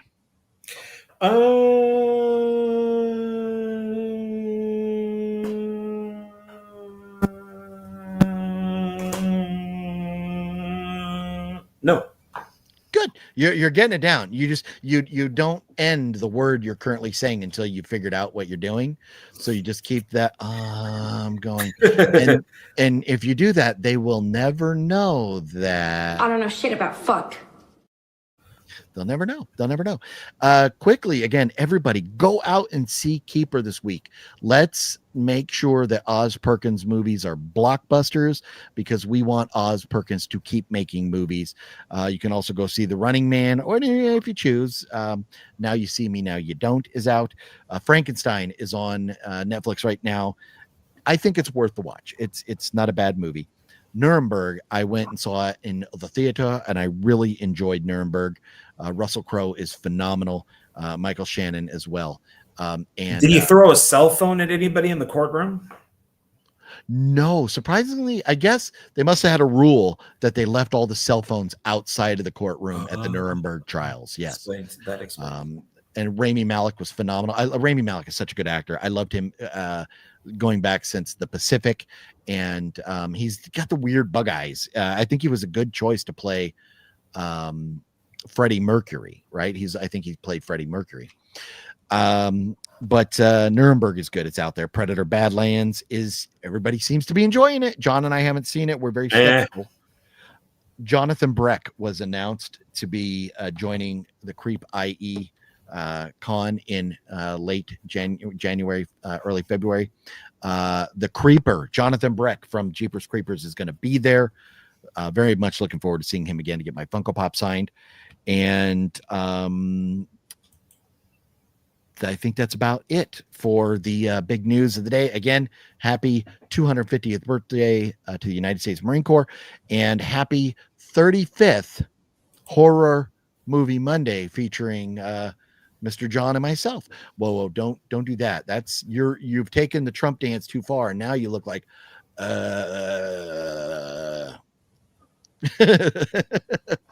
was that super bad? Was that oh yeah, yeah. Yeah, Jonah Hill, yeah. Let's see here. We'll wrap it up. Preminator, what's cracking? Hey, OGP and John, did you guys see Predator Badlands? Preminator, everybody now, including yourself, that has seen it has said it's good. John and I have not. Yeah, my maternal grandmother was Polish descent. My maternal grandfather was Cuban. My paternal grandparents were Italian, Canadian. So is my dad, born and bred in Montreal, Quebec. Wow. Yeah, you like to eat in your family, definitely, and maybe smoke a cigar. Let's see here. I think we all miss Blockbuster. Preminator, you take care, and everybody, thank you all. And before you all go, if you would hit that thumbs up button for us. I can't believe Nick landed the creeper, but he finally did it. I know. I think he was supposed to be there, or they were thinking about him a couple years ago. Or no, that was Days of the Dead where he had to cancel. I know. I am thrilled, and I can't wait. I'm gonna go and ask the creeper if he remembers saying you should see the creeper's balls. I'm gonna ask Jonathan Breck if he remembers that. So it's gonna be fun. Mario, good night to you. Good night to everybody else. John, thank you. It's been fun. Yes. See you next week. Oh yeah, everybody, don't forget we're watching the audio commentary of The Blob and Slither, and we're going to be talking about those next week. That's your homework. Slither and The Blob, great films. So okay, all right, I'm gonna go home now. Oh, I forgot to mention David's hassle sack. What? I know, Jesus, my bad. All right. Or maybe Jesus was checking out Hasselsack. Oh,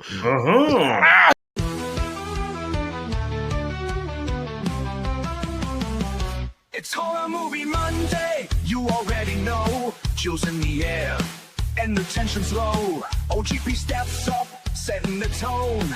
Always in charge, yeah, sitting on the throne. Sean Ward steps in with a confident stare. Nipples getting hard from the icy glare. Bowser's in the back, creeping through the dark, lurking in the silence like a phantom arc. It's Horror Movie Monday, lights down low, screens on the screen, let the madness flow. We laugh, we jump, we scream, we play. Every week it's thrilling in a twisted way. What's your favorite scary movie? Fuck you!